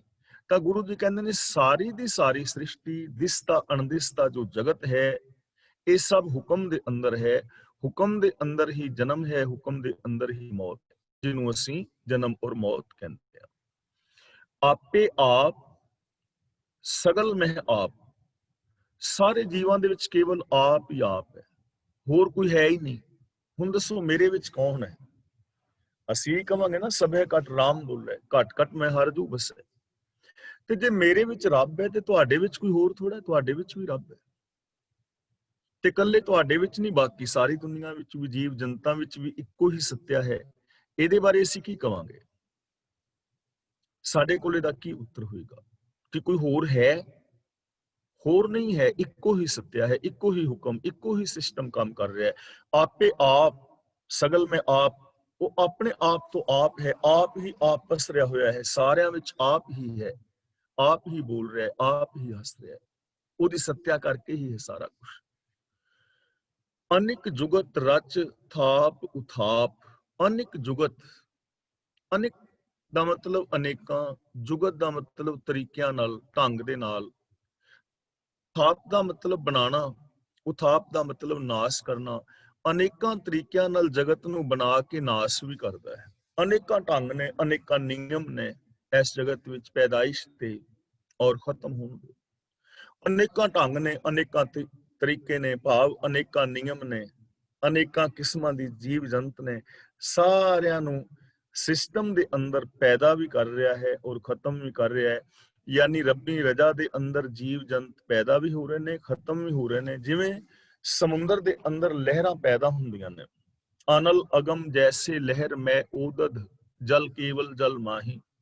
ਸਮੁੰਦਰ ਬਿਲਕੁਲ ਸ਼ਾਂਤ ਖੜਾ ਹੈ, ਪਾਣੀ ਤੇ ਥੋੜੀ ਥੋੜੀ ਹਵਾ ਚੱਲਣ ਲੱਗ ਗਈ, ਲਹਿਰਾਂ ਪੈਦਾ ਹੋਈਆਂ, ਹਵਾ ਤੇਜ਼ ਹੁੰਦੀ ਗਈ, ਤੂਫਾਨ ਆ ਗਿਆ। ਤੇ ਤੂਫਾਨ ਆਉਣ ਦੇ ਨਾਲ ਸਮੁੰਦਰ ਦੇ ਵਿੱਚ ਲਹਿਰਾਂ ਹੀ ਲਹਿਰਾਂ ਪੈਦਾ ਹੋ ਗਈਆਂ, ਵੱਡੀਆਂ ਵੱਡੀਆਂ ਲਹਿਰਾਂ। ਹੁਣ ਉਹ ਲਹਿਰਾਂ ਕੀ ਨੇ? ਲਹਿਰਾਂ ਵੱਖਰੀਆਂ ਥੋੜੀ ਨੇ, ਪਾਣੀ ਹੈ ਨਾ, ਲਹਿਰਾਂ ਪਾਣੀ ਤੇ ਹੈ। ਸਮੁੰਦਰ ਸ਼ਾਂਤ ਖੜਾ ਸੀ ਤਾਂ ਵੀ ਪਾਣੀ ਸੀ, ਤੇ ਜੇ ਹਵਾ ਦੇ ਕਾਰਨ ਲਹਿਰਾਂ ਪੈਦਾ ਹੋ ਗਈਆਂ ਤੇ ਉਹ ਲਹਿਰਾਂ ਵੀ ਪਾਣੀ ਹੀ ਨੇ, ਉਹ ਵੱਖਰੀਆਂ ਨਹੀਂ ਹਨ। ਇਸੇ ਤਰ੍ਹਾਂ ਰੱਬ ਇੱਕ ਜ਼ਿੰਦਗੀ ਦਾ ਦਰਿਆ ਹੈ ਤੇ ਅਸੀਂ ਜੀਵ ਜੰਤ ਉਸ ਰੱਬ ਰੂਪ ਦਰਿਆ ਦੀਆਂ ਹੀ ਲਹਿਰਾਂ ਹਾਂ, ਉਹਦੇ ਹੀ ਬੁਲਬੁਲੇ ਹਾਂ। ਲਹਿਰਾਂ ਸਮੁੰਦਰ ਵਿੱਚੋਂ ਹੀ ਪੈਦਾ ਹੁੰਦੀਆਂ ਨੇ, ਸਮੁੰਦਰ ਵਿੱਚ ਹੀ ਸਮਾ ਜਾਂਦੀਆਂ ਨੇ। ਨਾ ਕਦੇ ਉਹ ਸਮੁੰਦਰ ਨਾਲੋਂ ਵੱਖਰੀਆਂ ਸਨ ਤੇ ਨਾ ਸਮੁੰਦਰ ਨਾਲੋਂ ਵੱਖਰੀਆਂ ਹੋਈਆਂ। ਯਾਨੀ ਪਾਣੀ ਪਾਣੀ ਹੀ ਸੀ, ਸਮੁੰਦਰ ਵਿੱਚੋਂ ਪੈਦਾ ਹੋਈਆਂ, ਸਮੁੰਦਰ ਵਿੱਚ ਸਮਾ ਗਈਆਂ, ਕਿਉਂਕਿ ਹੈ ਹੀ ਪਾਣੀ ਸੀ। ਇਸੇ ਤਰ੍ਹਾਂ ਅਸੀਂ ਇਸ ਕਾਇਨਾਤ ਦੇ ਵਿੱਚੋਂ ਪੈਦਾ ਹੁੰਦੇ ਆ, ਇਹਦੇ ਵਿੱਚ ਹੀ ਸਮਾ ਜਾਂਦੇ ਆ। ਇੱਕੋ ਹੀ ਪਸਰਿਆ ਹੋਇਆ ਹੈ, ਅਨੇਕਾਂ ਤਰੀਕਿਆਂ ਦੇ ਨਾਲ ਇਹ ਜਗਤ ਦੀ ਉਤਪਤੀ ਔਰ ਲੈਤਾ ਹੁੰਦੀ ਰਹਿੰਦੀ ਹੈ। ਅਬਿਨਾਸ਼ੀ ਨਾ ਹੀ ਕਿਛ ਖੰਡ, ਖੰਡ ਦਾ ਮਤਲਬ ਹੈ ਟੋਟੇ। ਪ੍ਰਭੂ ਆਪ ਅਬਿਨਾਸ਼ੀ ਹੈ ਤੇ ਉਹਦੇ ਟੋਟੇ ਨਹੀਂ ਹੋ ਸਕਦੇ, ਉਹ ਟੁੱਟਣ ਵਾਲਾ ਨਹੀਂ ਹੈ। ਉਹਨੂੰ ਕਿਵੇਂ ਤੋੜੋਗੇ? ਤੋੜ ਕੇ ਉਹਨੂੰ ਅਲੱਗ ਕਿਵੇਂ ਕਰੋਗੇ? ਇਸ ਸੰਸਾਰ ਨੂੰ ਕਿਵੇਂ ਤੋੜੋਗੇ? ਰੱਬ ਨੂੰ ਕਿਵੇਂ ਤੋੜੋਗੇ? ਜਿਹੜੀ ਇਸ ਦੁਨੀਆ ਦੇ ਵਿੱਚ ਵਿਆਪਕ ਐਨਰਜੀ ਹੈ, ਉਸ ਨੂੰ ਤੋੜ ਨਹੀਂ ਨਾ ਸਕਦੇ, ਖੰਡ ਖੰਡ ਨਹੀਂ ਕੀਤਾ ਜਾ ਸਕਦਾ, ਉਹਦਾ ਨਾਸ਼ ਨਹੀਂ ਹੋ ਸਕਦਾ। ਹਾਂ, ਸੋਨਾ ਹੈ, ਹੁਣ ਸੋਨੇ ਨੂੰ ਅਸੀਂ ਗਹਿਣੇ ਬਣਾ ਸਕਦੇ ਹਾਂ, ਟੁਕੜੇ ਟੁਕੜੇ ਅਸੀਂ ਕਰ ਦਿੱਤੇ, ਇੱਕ ਟੁਕੜੇ ਦੀ ਛਾਪ ਬਣ ਗਈ, ਇੱਕ ਟੁਕੜੇ ਦਾ ਛੱਲਾ ਬਣ ਗਿਆ, ਦੂਜੇ ਦਾ ਕਾਂਟਾ ਬਣ ਗਿਆ, ਤੀਜੇ ਦਾ ਕਲਿੱਪ ਬਣ ਗਿਆ, ਚੌਥੇ ਦੀ ਜੰਜੀਰੀ ਬਣ ਗਈ, ਜਾਂ ਹੋਰ ਗਹਿਣੇ ਬਣਾ ਲਏ, ਕੜੇ ਬਣਾ ਲਏ। ਹੁਣ ਸੋਨਾ ਤੇ ਸੋਨਾ ਹੀ ਆ ਨਾ, ਸੋਨੇ ਨੂੰ ਕਿਵੇਂ ਅਲੱਗ-ਅਲੱਗ ਕਰੋਗੇ ਵੀ ਇਹ ਸੋਨਾ ਅਲੱਗ ਕਿਸਮ ਦਾ ਹੋ ਗਿਆ, ਦੂਜਾ ਸੋਨਾ ਕਿਸੇ ਕਿਸਮ ਦਾ ਹੋ ਗਿਆ, ਗਹਿਣਾ ਹੋ ਗਿਆ, ਆਕਾਰ ਹੋ ਗਏ, ਲੇਕਿਨ ਸੋਨਾ ਤੇ ਫਿਰ ਸੋਨਾ ਹੀ ਹੈ। ਇਸੇ ਤਰ੍ਹਾਂ ਸਾਡੇ ਸਰੀਰ ਵੱਖਰੇ ਨੇ, ਪਹਿਨਾਵਾ ਵੱਖਰਾ ਹੈ, ਇਲਾਕੇ ਦੇ ਹਿਸਾਬ ਨਾਲ, ਗਰਮੀ ਸਰਦੀ ਦੇ ਹਿਸਾਬ ਨਾਲ ਰੰਗ ਜਿਹੜੇ ਨੇ ਉਹ ਲੋਕਾਂ ਦੇ ਵੱਖਰੇ ਹੋ ਸਕਦੇ ਨੇ। ਅਫਰੀਕਾ ਵਿੱਚ ਗਰਮੀ ਜ਼ਿਆਦਾ ਕਰਕੇ ਸਰੀਰ ਕੋਈ ਹੋਰ ਕਿਸਮ ਦਾ ਹੈ, ਜਿੱਧਰ ਠੰਡੇ ਇਲਾਕਿਆਂ ਵਿੱਚ ਰੰਗ ਰੂਪ ਹੋਰ ਢੰਗ ਦਾ ਹੈ, ਖਾਣ ਪੀਣ ਹੋਰ ਢੰਗ ਦਾ ਹੈ। ਇੱਕ ਵੱਖਰੀ ਚੀਜ਼ ਹੈ, ਧਰਤੀ ਹੈ, ਚੰਦਰਮਾ ਹੈ, ਸੂਰਜ ਹੈ, ਗ੍ਰਹਿ ਨਕਸ਼ਤਰ ਨੇ, ਇਹ ਇੱਕ ਵੱਖਰਾ ਟੌਪਿਕ ਹੈ, ਲੇਕਿਨ ਹੈ ਤੇ ਸਾਰਾ ਕੁਝ ਇੱਕ ਹੀ ਹੈ ਨਾ, ਅਬਿਨਾਸ਼ੀ ਹੈ ਔਰ ਉਹ ਟੁੱਟਣ ਵਾਲਾ ਨਹੀਂ ਹੈ। ਉਹਨੂੰ ਵੱਖਰਿਆਂ ਕੀਤਾ ਨਹੀਂ ਜਾ ਸਕਦਾ, ਉਹ ਇੱਕ ਹੀ ਹੈ ਔਰ ਇੱਕ ਹੀ ਰਹੇਗਾ। ਧਾਰਨ ਧਾਰ ਰਹੋ ਬ੍ਰਹਿਮੰਡ, ਬ੍ਰਹਿਮੰਡ ਧਾਰਨ ਧਾਰ ਰਹੋ। ਬ੍ਰਹਿਮੰਡ ਦਾ ਮਤਲਬ ਬ੍ਰਹਿਮੰਡ ਦੀ ਧਾਰਨਾ ਧਾਰੀ ਹੋਈ ਹੈ, ਸਾਰੇ ਬ੍ਰਹਿਮੰਡ ਦੀ ਰਚਨਾ ਆਪ ਰਚ ਰਿਹਾ ਹੈ। ਧਾਰਨ ਦਾ ਮਤਲਬ ਆਸਰਾ ਦੇਣਾ ਹੁੰਦਾ ਹੈ, ਸਾਰਿਆਂ ਨੂੰ ਆਸਰਾ ਆਪ ਦੇ ਰਿਹਾ ਹੈ। ਹੁਣ ਧਰਤੀ ਨੂੰ ਕਿਸੇ ਨੇ ਹੋਰ ਨੇ ਆਸਰਾ ਨਹੀਂ ਦਿੱਤਾ ਹੋਇਆ ਕਿ ਧਰਤੀ ਨੂੰ ਕੋਈ ਬੈਲ ਚੁੱਕਿਆ ਹੈ, ਕਿਸੇ ਨੂੰ ਸੱਪ ਨੇ ਚੁੱਕਿਆ ਹੈ, ਐਸਾ ਨਹੀਂ ਹੈ। ਸਿਸਟਮ ਦੇ ਅੰਦਰ ਹਰ ਇੱਕ ਨੂੰ ਆਧਾਰ ਹੈ ਔਰ ਉਸ ਸਿਸਟਮ ਦੇ ਅੰਦਰ ਹਰ ਸ਼ੈ ਚਲੀ ਜਾ ਰਹੀ ਹੈ, ਚਾਹੇ ਉਹ ਮਨੁੱਖ ਮਾਤਰ ਨੇ, ਜੀਵ ਜੰਤ ਨੇ, ਪਸ਼ੂ ਪੰਛੀ ਨੇ, ਖੰਡ ਮੰਡਲ ਬ੍ਰਹਿਮੰਡ ਨੇ, ਸਭ ਚੀਜ਼ਾਂ ਨੂੰ ਆਪ ਆਸਰਾ ਦੇ ਰਿਹਾ ਹੈ। ਭਾਵ ਕਿ ਰੱਬੀ ਰਜਾ ਹੁਕਮ ਦੇ ਅੰਦਰ ਇਹ ਸਾਰਾ ਸੰਸਾਰ ਚੱਲ ਰਿਹਾ ਹੈ। ਅਲਖ ਅਪੇਵ ਪੁਰਖ ਪ੍ਰਤਾਪ। ਅਲਖ ਦਾ ਮਤਲਬ ਜਿਹੜਾ ਦਿਸਦਾ ਨਹੀਂ, ਬਿਆਨ ਨਹੀਂ ਹੋ ਸਕਦਾ। ਹੁਣ ਜਿਸ ਨਜ਼ਰੀਏ ਦੇ ਨਾਲ, ਜਿਸ ਮਾਨਸਿਕਤਾ ਦੇ ਨਾਲ ਅਸੀਂ ਵੇਖਣਾ ਚਾਹੁੰਦੇ ਹਾਂ, ਉਸ ਮਾਨਸਿਕਤਾ ਦੇ ਨਾਲ ਤੇ ਰੱਬ ਨਹੀਂ ਦਿਸੇਗਾ। ਸੋਚ ਬਦਲਣੀ ਪਵੇਗੀ ਨਾ, ਸੋਚ ਉੱਚੀ ਚੱਕਣੀ ਪਵੇਗੀ। ਔਰ ਜੇ ਸਾਰੇ ਬ੍ਰਹਿਮੰਡ ਨੂੰ ਅਸੀਂ ਵੇਖਣਾ ਚਾਹੀਏ ਤਾਂ ਵੇਖ ਵੀ ਨਹੀਂ ਸਕਾਂਗੇ, ਕਿਉਂਕਿ ਇਹਦਾ ਅੰਤ ਨਹੀਂ ਹੈ ਨਾ। ਅਭੇਦ ਦਾ ਮਤਲਬ ਉਹਦਾ ਭੇਤ ਨਹੀਂ ਪਾਇਆ ਜਾ ਸਕਦਾ। ਹੁਣ ਰੱਬ ਦੇ ਹੁਕਮ ਦਾ, ਸਿਸਟਮ ਦਾ ਸਮਗਰ ਭੇਤ ਕਿਵੇਂ ਪਾਓਗੇ? ਕੁਛ ਭੇਤ ਬੰਦੇ ਨੂੰ ਆਇਆ ਹੈ, ਜਿੰਨਾ ਕੁ ਆਇਆ ਹੈ ਉਹਨਾਂ ਇਹ ਸਮਝ ਰਿਹਾ ਹੈ, ਉਹਦਾ ਇਹਨੇ ਲਾਭ ਉਠਾਇਆ ਹੈ। ਬਹੁਤ ਸਾਰੀਆਂ ਇਹਨੇ ਖੋਜਾਂ ਕੀਤੀਆਂ ਨੇ, ਬੋਲਣਾ ਸਿੱਖ ਲਿਆ, ਤੁਰਨਾ ਸਿੱਖ ਲਿਆ, ਖੇਤੀ ਕਰਨੀ ਸਿੱਖ ਲਈ ਨੇ, ਜੀਣਾ ਸਿੱਖ ਲਿਆ। ਜਿੰਨਾ ਕਿ ਇਹਨੂੰ ਸਮਝ ਆਈ, ਜਿਵੇਂ ਜਿਵੇਂ ਹੋਰ ਸਮਝ ਆਉਂਦੀ ਜਾਏਗੀ, ਹੋਰ ਇਹ ਸਿੱਖਦਾ ਜਾਏਗਾ, ਹੋਰ ਕੁਝ ਪੈਦਾ ਕਰਦਾ ਜਾਏਗਾ, ਸਹੂਲਤਾਂ ਪੈਦਾ। ਲੇਕਿਨ ਉਹ ਅਨੰਤ ਹੈ, ਅੰਤ ਕਦੇ ਵੀ ਨਹੀਂ ਪਾਇਆ ਜਾਏਗਾ। ਪੁਰਖ ਦਾ ਮਤਲਬ ਰਮਿਆ ਹੋਇਆ ਹੈ, ਜਗਤ ਦੇ ਅੰਦਰ ਸਮਾਇਆ ਹੋਇਆ ਹੈ, ਕਣ ਕਣ ਵਿੱਚ ਉਹ ਹੀ ਹੈ। ਤੇ ਉਹਦਾ ਜਿਹੜਾ ਪ੍ਰਤਾਪ ਹੈ, ਉਹਦੇ ਪ੍ਰਤਾਪ ਦਾ ਅੰਤ ਨਹੀਂ ਪੈਂਦਾ, ਉਹਦਾ ਪ੍ਰਤਾਪ ਜਾਣਿਆ ਨਹੀਂ ਜਾਂਦਾ। ਤਾਂ ਉਹ ਵਿਆਪਕ ਪ੍ਰਭੂ ਦੇ ਪ੍ਰਤਾਪ ਦਾ ਭੇਦ ਨਹੀਂ ਪਾਇਆ ਜਾ ਸਕਦਾ ਔਰ ਉਹਨੂੰ ਬਿਆਨ ਨਹੀਂ ਕੀਤਾ ਜਾ ਸਕਦਾ, ਉਹਦਾ ਅੰਤ ਨਹੀਂ ਪਾਇਆ ਜਾ ਸਕਦਾ। ਤਾਂ ਇੱਥੋਂ ਸਾਡੇ ਜੀਵਨ ਵਾਸਤੇ ਸਾਨੂੰ ਸਿੱਖਿਆ ਮਿਲੇਗੀ ਕਿ ਸਾਨੂੰ ਇਸ ਸੰਸਾਰ ਵਾਸਤੇ ਆਪਣਾ ਨਜ਼ਰੀਆ ਬਦਲਣਾ ਚਾਹੀਦਾ ਹੈ, ਆਪਣੇ ਨਜ਼ਰੀਏ ਵਿੱਚ ਵਿਸ਼ਾਲਤਾ ਲਿਆਉਣੀ ਚਾਹੀਦੀ ਹੈ। ਜਿਸ ਕਿਸਮ ਦਾ ਸਾਡਾ ਨਜ਼ਰੀਆ ਹੈ ਬੇਸ਼ੱਕ ਚੰਗਾ ਹੈ, ਲੇਕਿਨ ਇਸ ਚੰਗੇ ਨਜ਼ਰੀਏ ਦਾ ਕੋਈ ਅੰਤ ਨਹੀਂ ਹੈ। ਇਹਨੂੰ ਹੋਰ ਚੰਗਾ ਬਣਾਇਆ ਜਾ ਸਕਦਾ ਹੈ, ਇਹਨੂੰ ਹੋਰ ਵਿਸ਼ਾਲ ਕੀਤਾ ਜਾ ਸਕਦਾ ਹੈ। ਆਪਣੀ ਸੋਚ ਵਿੱਚ ਵਿਸ਼ਾਲਤਾ ਲਿਆਉਣੀ ਹੈ, ਤੇ ਜੇ ਸੋਚ ਅੰਦਰ ਵਿਸ਼ਾਲਤਾ ਲੈ ਆਂਦੀ ਜਾਏ, ਕਾਮਨ ਸੈਂਸ ਮਿਲ ਜਾਏ, ਤਾਂ ਸਾਡੇ ਬਹੁਤ ਸਾਰੇ ਝਗੜੇ, ਵਾਦ ਵਿਵਾਦ ਆਟੋਮੈਟਿਕਲੀ ਖਤਮ ਹੋ ਜਾਣਗੇ। ਤੇ ਦੂਜੀ ਗੱਲ, ਉਹ ਅਨੰਤ ਹੈ, ਤਾਂ ਇਹਦਾ ਮਤਲਬ ਕਿ ਸਾਡੇ ਵਿਕਾਸ ਵਾਸਤੇ ਵੀ ਅਨੰਤ ਸੰਭਾਵਨਾਵਾਂ ਨੇ, ਸਾਡੇ ਅੰਦਰ ਅਨੰਤ ਵਿਕਾਸਤਾ ਆ ਸਕਦੀ ਹੈ। ਸਾਡੇ ਅੰਦਰ ਬਹੁਤ ਸਾਰੀਆਂ ਪੋਸੀਬਿਲਿਟੀਜ਼ ਨੇ। ਇਸ ਸੰਸਾਰ ਦੇ ਅੰਦਰ ਬਹੁਤ ਸਾਰੀਆਂ ਸੰਭਾਵਨਾਵਾਂ ਸਾਡੇ ਲਈ ਮੌਜੂਦ ਨੇ। ਆਪ ਜਪਾਏ ਤਾਂ ਨਾਨਕ ਜਾਪ। ਜੀ ਰੱਬ ਆਪ ਜਪਾਏ, ਜਪਾਏ ਦਾ ਮਤਲਬ ਜਣਾਏ, ਜਾਪ ਦਾ ਮਤਲਬ ਹੁੰਦਾ ਹੈ ਜਾਣਨਾ, ਜਪ ਦਾ ਮਤਲਬ ਜਾਣਨਾ, ਜਪਾਏ ਦਾ ਮਤਲਬ ਜਣਾਏ। ਜੇ ਉਹ ਆਪ ਜਣਾਏ ਤਾਂ ਹੀ ਬੰਦਾ ਉਹਨੂੰ ਜਾਪ ਜਾਣ ਸਕਦਾ ਹੈ। ਸਮਝ ਬਖਸ਼ੇ, ਸੂਝ ਬਖਸ਼ੇ। ਔਰ ਜਾਪ ਦਾ ਮਤਲਬ ਗੁਣ ਗਾਣਾ ਵੀ ਹੁੰਦਾ ਹੈ। ਜੇ ਉਹ ਰਹਿਮਤ ਕਰੇ ਤਾਂ ਹੀ ਉਹਦੇ ਗੁਣ ਗਾਏ ਜਾ ਸਕਦੇ ਨੇ। ਜੇ ਰੱਬ ਰਹਿਮਤ ਕਰੇ, ਬਖਸ਼ਿਸ਼ ਕਰੇ, ਗਿਆਨ ਦੀ ਦਾਤ ਦੇਵੇ ਤਾਂ ਉਹਨੂੰ ਜਾਣਿਆ ਜਾ ਸਕਦਾ ਹੈ, ਉਹਦੇ ਗੁਣ ਗਾਏ ਜਾ ਸਕਦੇ ਨੇ। ਇਹ ਚੀਜ਼ ਆਪਾਂ ਕਈ ਵਾਰ ਵਿਚਾਰ ਚੁੱਕੇ ਹਾਂ ਕਿ ਇਹਦਾ ਮਤਲਬ ਇਹ ਨਹੀਂ ਕਿ ਰੱਬ ਸਾਨੂੰ ਹੁਣ ਹੁਕਮ ਨਹੀਂ ਕਰਦਾ ਪਿਆ ਤਾਂ ਅਸੀਂ ਨਹੀਂ ਉਹਦੇ ਗੁਣ ਗਾ ਰਹੇ ਜਾਂ ਉਹਨੂੰ ਜਾਣ ਰਹੇ। ਰੱਬ ਨੇ ਸਾਡੇ ਤੇ ਦਇਆ ਨਹੀਂ ਕੀਤੀ ਤਾਂ ਅਸੀਂ ਉਹਨੂੰ ਨਹੀਂ ਜਾਣ ਪਾਏ, ਤਾਂ ਅਸੀਂ ਉਹਦੇ ਹੁਕਮ ਵਿੱਚ ਨਹੀਂ ਤੁਰਦੇ। ਗੱਲ ਇਹ ਨਹੀਂ ਹੈ, ਗੱਲ ਇਹ ਹੈ ਕਿ ਅਸੀਂ ਰੱਬ ਦੀ ਦਇਆ ਦੇ ਪਾਤਰ ਬਣਨਾ ਹੈ। ਸਾਡੇ ਕੋਲ ਦਿਮਾਗ ਹੈ, ਇਹਨੂੰ ਅਸੀਂ ਕਿਸ ਢੰਗ ਦੇ ਨਾਲ ਯੂਜ਼ ਕਰਦੇ ਹਾਂ, ਚੰਗੇ ਪਾਸੇ ਜਾਂ ਮਾੜੇ ਪਾਸੇ। ਜੋ ਸਿਸਟਮ ਅਨੁਸਾਰ ਚੱਲੇਗਾ ਉਹ ਚੀਜ਼ ਨੂੰ ਸਮਝ ਲਵੇਗਾ। ਇਸੇ ਨੂੰ ਕਹਿੰਦੇ ਨੇ ਆਪ ਜਪਾਏ ਦਾ ਮਤਲਬ ਹੁਕਮ ਦੇ ਅੰਦਰ ਜੋ ਚੱਲੇਗਾ ਉਹ ਸਮਝੇਗਾ, ਉਹਦੇ ਗੁਣਾਂ ਨੂੰ ਗਾਏਗਾ, ਉਹਦੀ ਰਜ਼ਾ ਦੇ ਵਿੱਚ ਰਹੇਗਾ, ਕਿਉਂਕਿ ਉਹਨੂੰ ਸਮਝ ਆ ਜਾਏਗੀ ਕਿ ਇੱਥੇ ਹੋਂਦ ਜਿਹੜੀ ਹੈ ਉਹ ਗੁਣਾਂ ਦੀ ਹੈ। ਅਵਗੁਣ ਗੁਣਾਂ ਦੀ ਅਣਹੋਂਦ ਦਾ ਨਾਮ ਹੈ। ਝੂਠ ਦੀ ਹੋਂਦ ਨਹੀਂ ਹੈ, ਹੋਂਦ ਤੇ ਹੈ ਸੱਚ ਦੀ। ਪਰ ਝੂਠ ਤੇ ਸੱਚ ਦੀ ਅਣਹੋਂਦ ਦਾ ਨਾਮ ਹੈ ਜਦੋਂ ਅਸੀਂ ਸੱਚ ਨਹੀਂ ਬੋਲਦੇ, ਝੂਠ ਆ ਜਾਂਦਾ ਹੈ, ਝੂਠ ਅਸੀਂ ਬੋਲਣ ਲੱਗ ਜਾਂਦੇ ਹਾਂ। ਜੇ ਅਸੀਂ ਸੱਚ ਬੋਲੀਏ ਤਾਂ ਝੂਠ ਆਏਗਾ ਹੀ ਨਹੀਂ। ਹੋਂਦ ਚਾਨਣ ਦੀ ਹੈ, ਹਨੇਰੇ ਦੀ ਹੋਂਦ ਨਹੀਂ ਹੈ।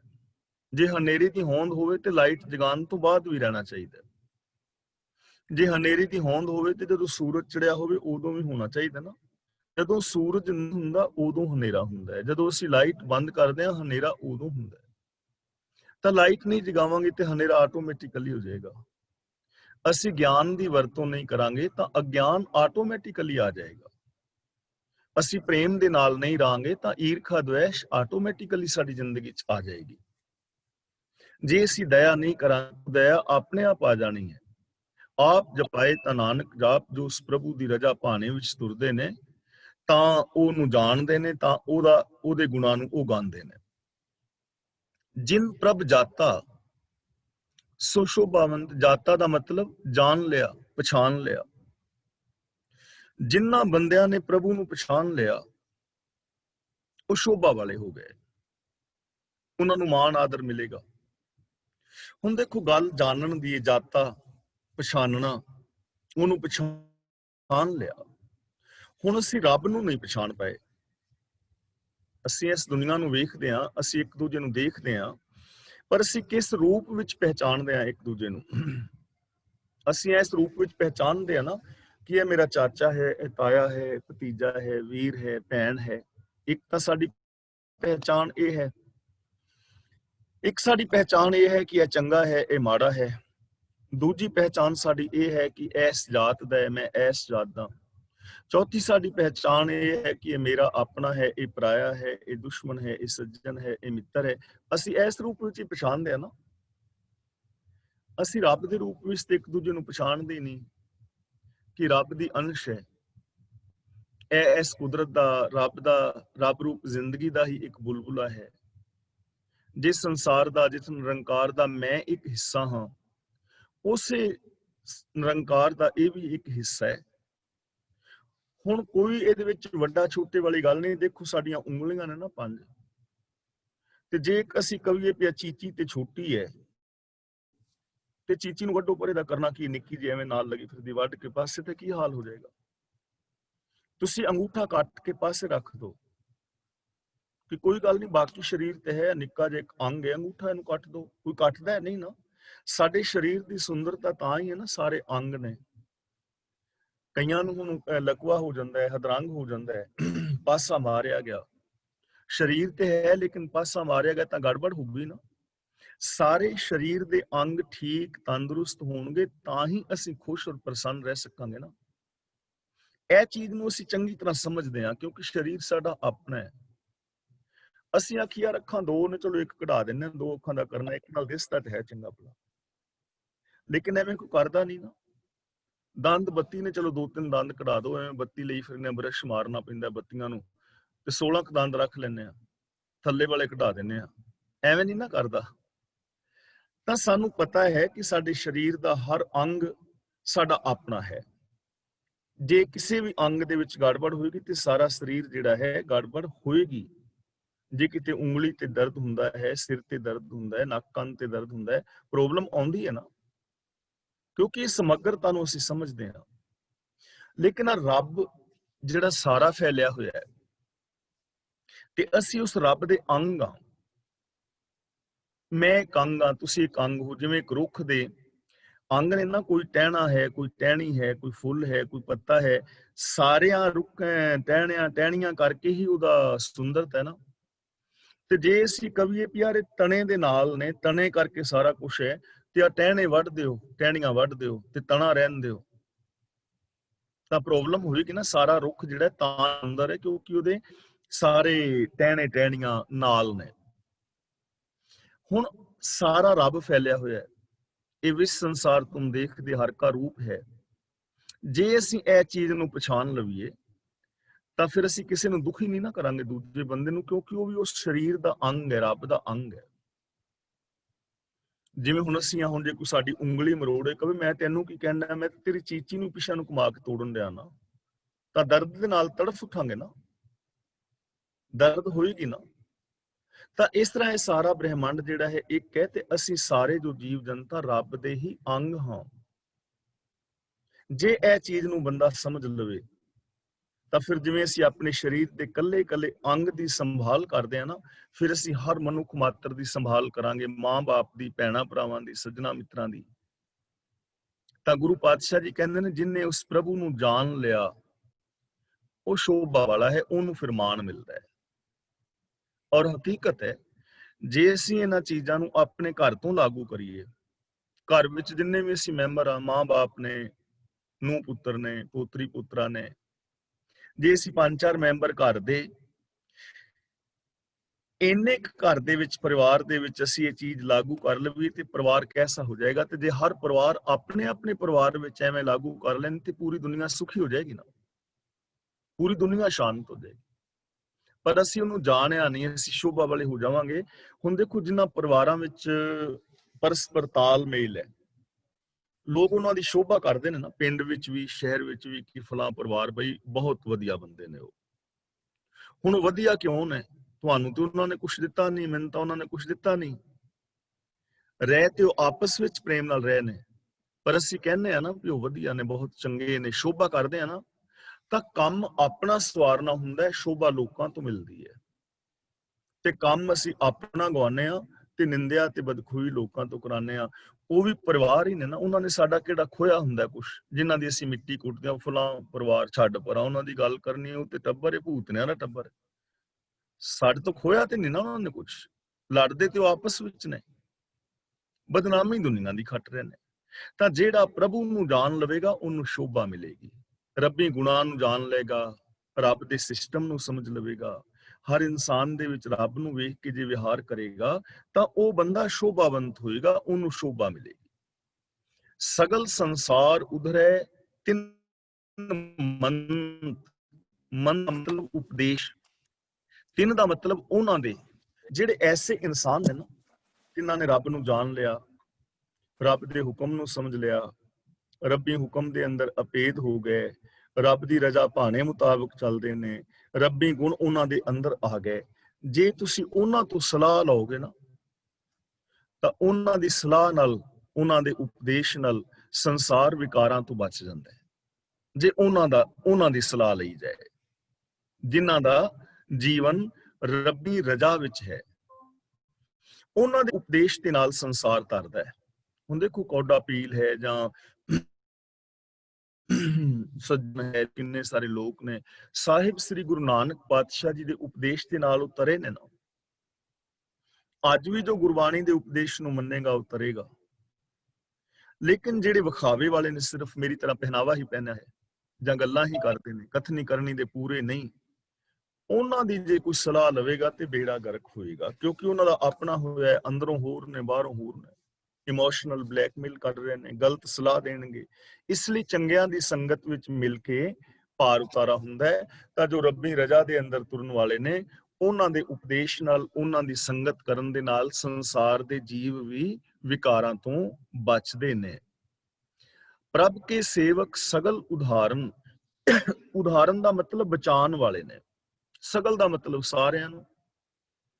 ਜਿਹੜੇ ਰੱਬ ਦੇ ਸੇਵਕ ਨੇ ਉਹ ਹੋਰ ਸਾਰੇ ਲੋਕਾਂ ਨੂੰ ਵੀ ਵਿਕਾਰਾਂ ਤੋਂ ਬਚਾਉਣ ਦੇ ਸਮਰੱਥ ਨੇ। ਤੇ ਸੇਵਕ ਕੌਣ ਹੈ? ਅਸੀਂ ਪਹਿਲਾਂ ਆਸਾ ਕੀ ਵਾਰ ਵਿੱਚ ਵਿਚਾਰ ਕਰ ਚੁੱਕੇ ਹਾਂ ਕਿ ਕਰੀਬ 9 ਕੁ ਜਿਹੜੇ ਮੇਨ ਗੁਣ ਨੇ ਨਾ, ਮੁੱਖ, ਉਹਦੇ ਵਿੱਚ ਪ੍ਰਤੱਖ ਹੁੰਦੇ ਨੇ।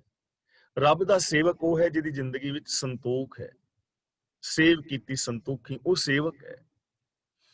ਦੂਜਾ ਗੁਣ ਹੈ ਸੱਚੋ ਸੱਚ ਧਿਆਇਆ, ਉਹ ਸੱਚ ਬੋਲਦਾ ਹੈ, ਸੱਚ ਵੇਖਦਾ ਹੈ, ਸੱਚ ਦਾ ਸੰਗ੍ਰਹਿਣ ਕਰਦਾ ਹੈ, ਸੱਚੀ ਉਹਦੀ ਮਾਨਸਿਕਤਾ ਹੈ, ਮਨ ਬਚਨ ਕਰਮ ਕਰਕੇ ਸੱਚਾ ਹੈ। ਉਹ ਮੰਦੇ ਪਾਸੇ ਪੈਰ ਨਹੀਂ ਧਰਦਾ, ਉਹਦੇ ਮਨ ਦੇ ਅੰਦਰ ਕੋਈ ਮੰਦਾ ਫੁਰਨਾ ਵੀ ਨਹੀਂ ਫੁਰਦਾ। ਉਹ ਆਪਣੀ 10 ਨਵਾਂ ਦੀ ਇਮਾਨਦਾਰੀ ਦੀ ਕਿਰਤ ਕਰਦਾ ਹੈ, ਉਹ ਆਪਣੇ ਫਰਜ਼ਾਂ ਨੂੰ ਪੂਰਿਆਂ ਕਰਦਾ ਹੈ। ਉਹਦੀ ਜ਼ਿੰਦਗੀ ਵਿੱਚ ਦੁਨੀਆ ਦੇ ਵਿਕਾਰਾਂ ਦਾ ਕੋਈ ਬੰਧਨ ਨਹੀਂ ਹੁੰਦਾ। ਉਹ ਵੰਡ ਕੇ ਛਕਦਾ ਹੈ, ਉਹ ਸਿਫਤ ਸਲਾਹ ਕਰਦਾ ਹੈ। ਇਹ ਸਾਰੇ ਦੇ ਸਾਰੇ ਗੁਣ ਰੱਬੀ ਰਜ਼ਾ ਦੇ ਵਿੱਚ ਤੁਰਨ ਵਾਲੇ ਦੇ ਵਿੱਚ ਨੇ।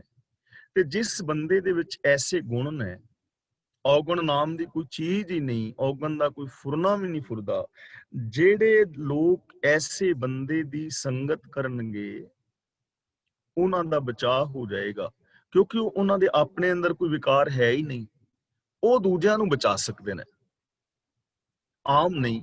ਹੁਣ ਜੇ ਮੈਂ ਆਪ ਵਿਕਾਰਾਂ ਦੇ ਵਿੱਚ ਖਚਤ ਹਾਂ ਤਾਂ ਮੈਂ ਦੂਜਿਆਂ ਨੂੰ ਕਿਵੇਂ ਵਿਕਾਰਾਂ ਤੋਂ ਬਚਾਵਾਂਗਾ? ਜੇ ਮੇਰੇ ਆਪਣੇ ਅੰਦਰ ਈਰਖਾ ਦੁਐਸ਼ ਹੈ ਤਾਂ ਮੈਂ ਦੂਜਿਆਂ ਨੂੰ ਕਿਵੇਂ ਪ੍ਰੇਮ ਸਿਖਾ ਲਵਾਂਗਾ? ਇਸ ਲਈ ਜੋ ਰੱਬ ਦੇ ਪਿਆਰੇ ਨੇ ਉਹ ਸਾਰਿਆਂ ਨੂੰ ਵਿਕਾਰਾਂ ਤੋਂ ਬਚਾਉਣ ਜੋਗੇ ਬਣ ਜਾਂਦੇ ਨੇ। ਤਾਂ ਅਸੀਂ ਕੀ ਬਣਨਾ ਹੈ? ਅਸੀਂ ਪ੍ਰਭੂ ਦੇ ਸੇਵਕ ਬਣਨਾ ਹੈ। ਅਸੀਂ ਰੋਲ ਮਾਡਲ ਬਣ ਕੇ ਜ਼ਿੰਦਗੀ ਜੀਣੀ ਹੈ, ਗੁਰੂ ਦੇ ਸਿੱਖ ਨੇ, ਔਰ ਆਪ ਵਿਕਾਰਾਂ ਤੋਂ ਬਚ ਕੇ ਦੁਨੀਆ ਨੂੰ ਬਚਾਉਣ ਵਾਲੇ ਬਣਨਾ ਹੈ। ਇਹ ਸਾਡਾ ਫਰਜ਼ ਹੈ। ਸਾਨੂੰ ਸੁਖਮਨੀ ਸਾਹਿਬ ਦੀ ਬਾਣੀ ਚੋਂ ਸਿੱਖਿਆ ਮਿਲਦੀ ਹੈ। ਪ੍ਰਭ ਕੇ ਸੇਵਕ ਦੁੱਖ ਵਿਸਾਰਨ, ਵਿਸਾਰਨ ਦਾ ਮਤਲਬ ਭੁਲਾਉਣ ਵਾਲੇ ਯਾਨੀ ਖਤਮ ਕਰਨ ਵਾਲੇ। ਜੋ ਪ੍ਰਭੂ ਦੇ ਸੇਵਕ ਨੇ ਨਾ, ਉਹ ਸਾਰਿਆਂ ਦੇ ਦੁੱਖ ਦੂਰ ਕਰਨ ਵਾਲੇ ਨੇ। ਉਹ ਸਾਰਿਆਂ ਦੇ ਦੁੱਖ ਨੂੰ ਦੂਰ ਕਰਦੇ ਨੇ। ਉਹ ਇਹ ਨਹੀਂ ਕਿ ਆਪਣਿਆਂ ਦੇ, ਸਾਰਿਆਂ ਦੇ ਦੁੱਖਾਂ ਨੂੰ ਦੂਰ ਕਰਦੇ ਨੇ।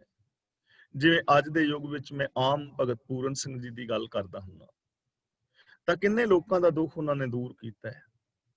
ਐਸੇ ਹੋਰ ਵੀ ਬਹੁਤ ਲੋਕ ਨੇ ਜੋ ਸਾਰਿਆਂ ਦੇ ਦੁੱਖ ਦੇ ਅੰਦਰ ਸ਼ਾਮਲ ਹੁੰਦੇ ਨੇ ਔਰ ਦੁੱਖਾਂ ਨੂੰ ਦੂਰ ਕਰਨ ਦਾ ਯਤਨ ਕਰਦੇ ਨੇ, ਜਿੰਨਾ ਉਹ ਸਹਿਯੋਗ ਕਰ ਸਕਦੇ ਨੇ ਕਰਦੇ ਨੇ। ਹੁਣ ਦੇਖੋ,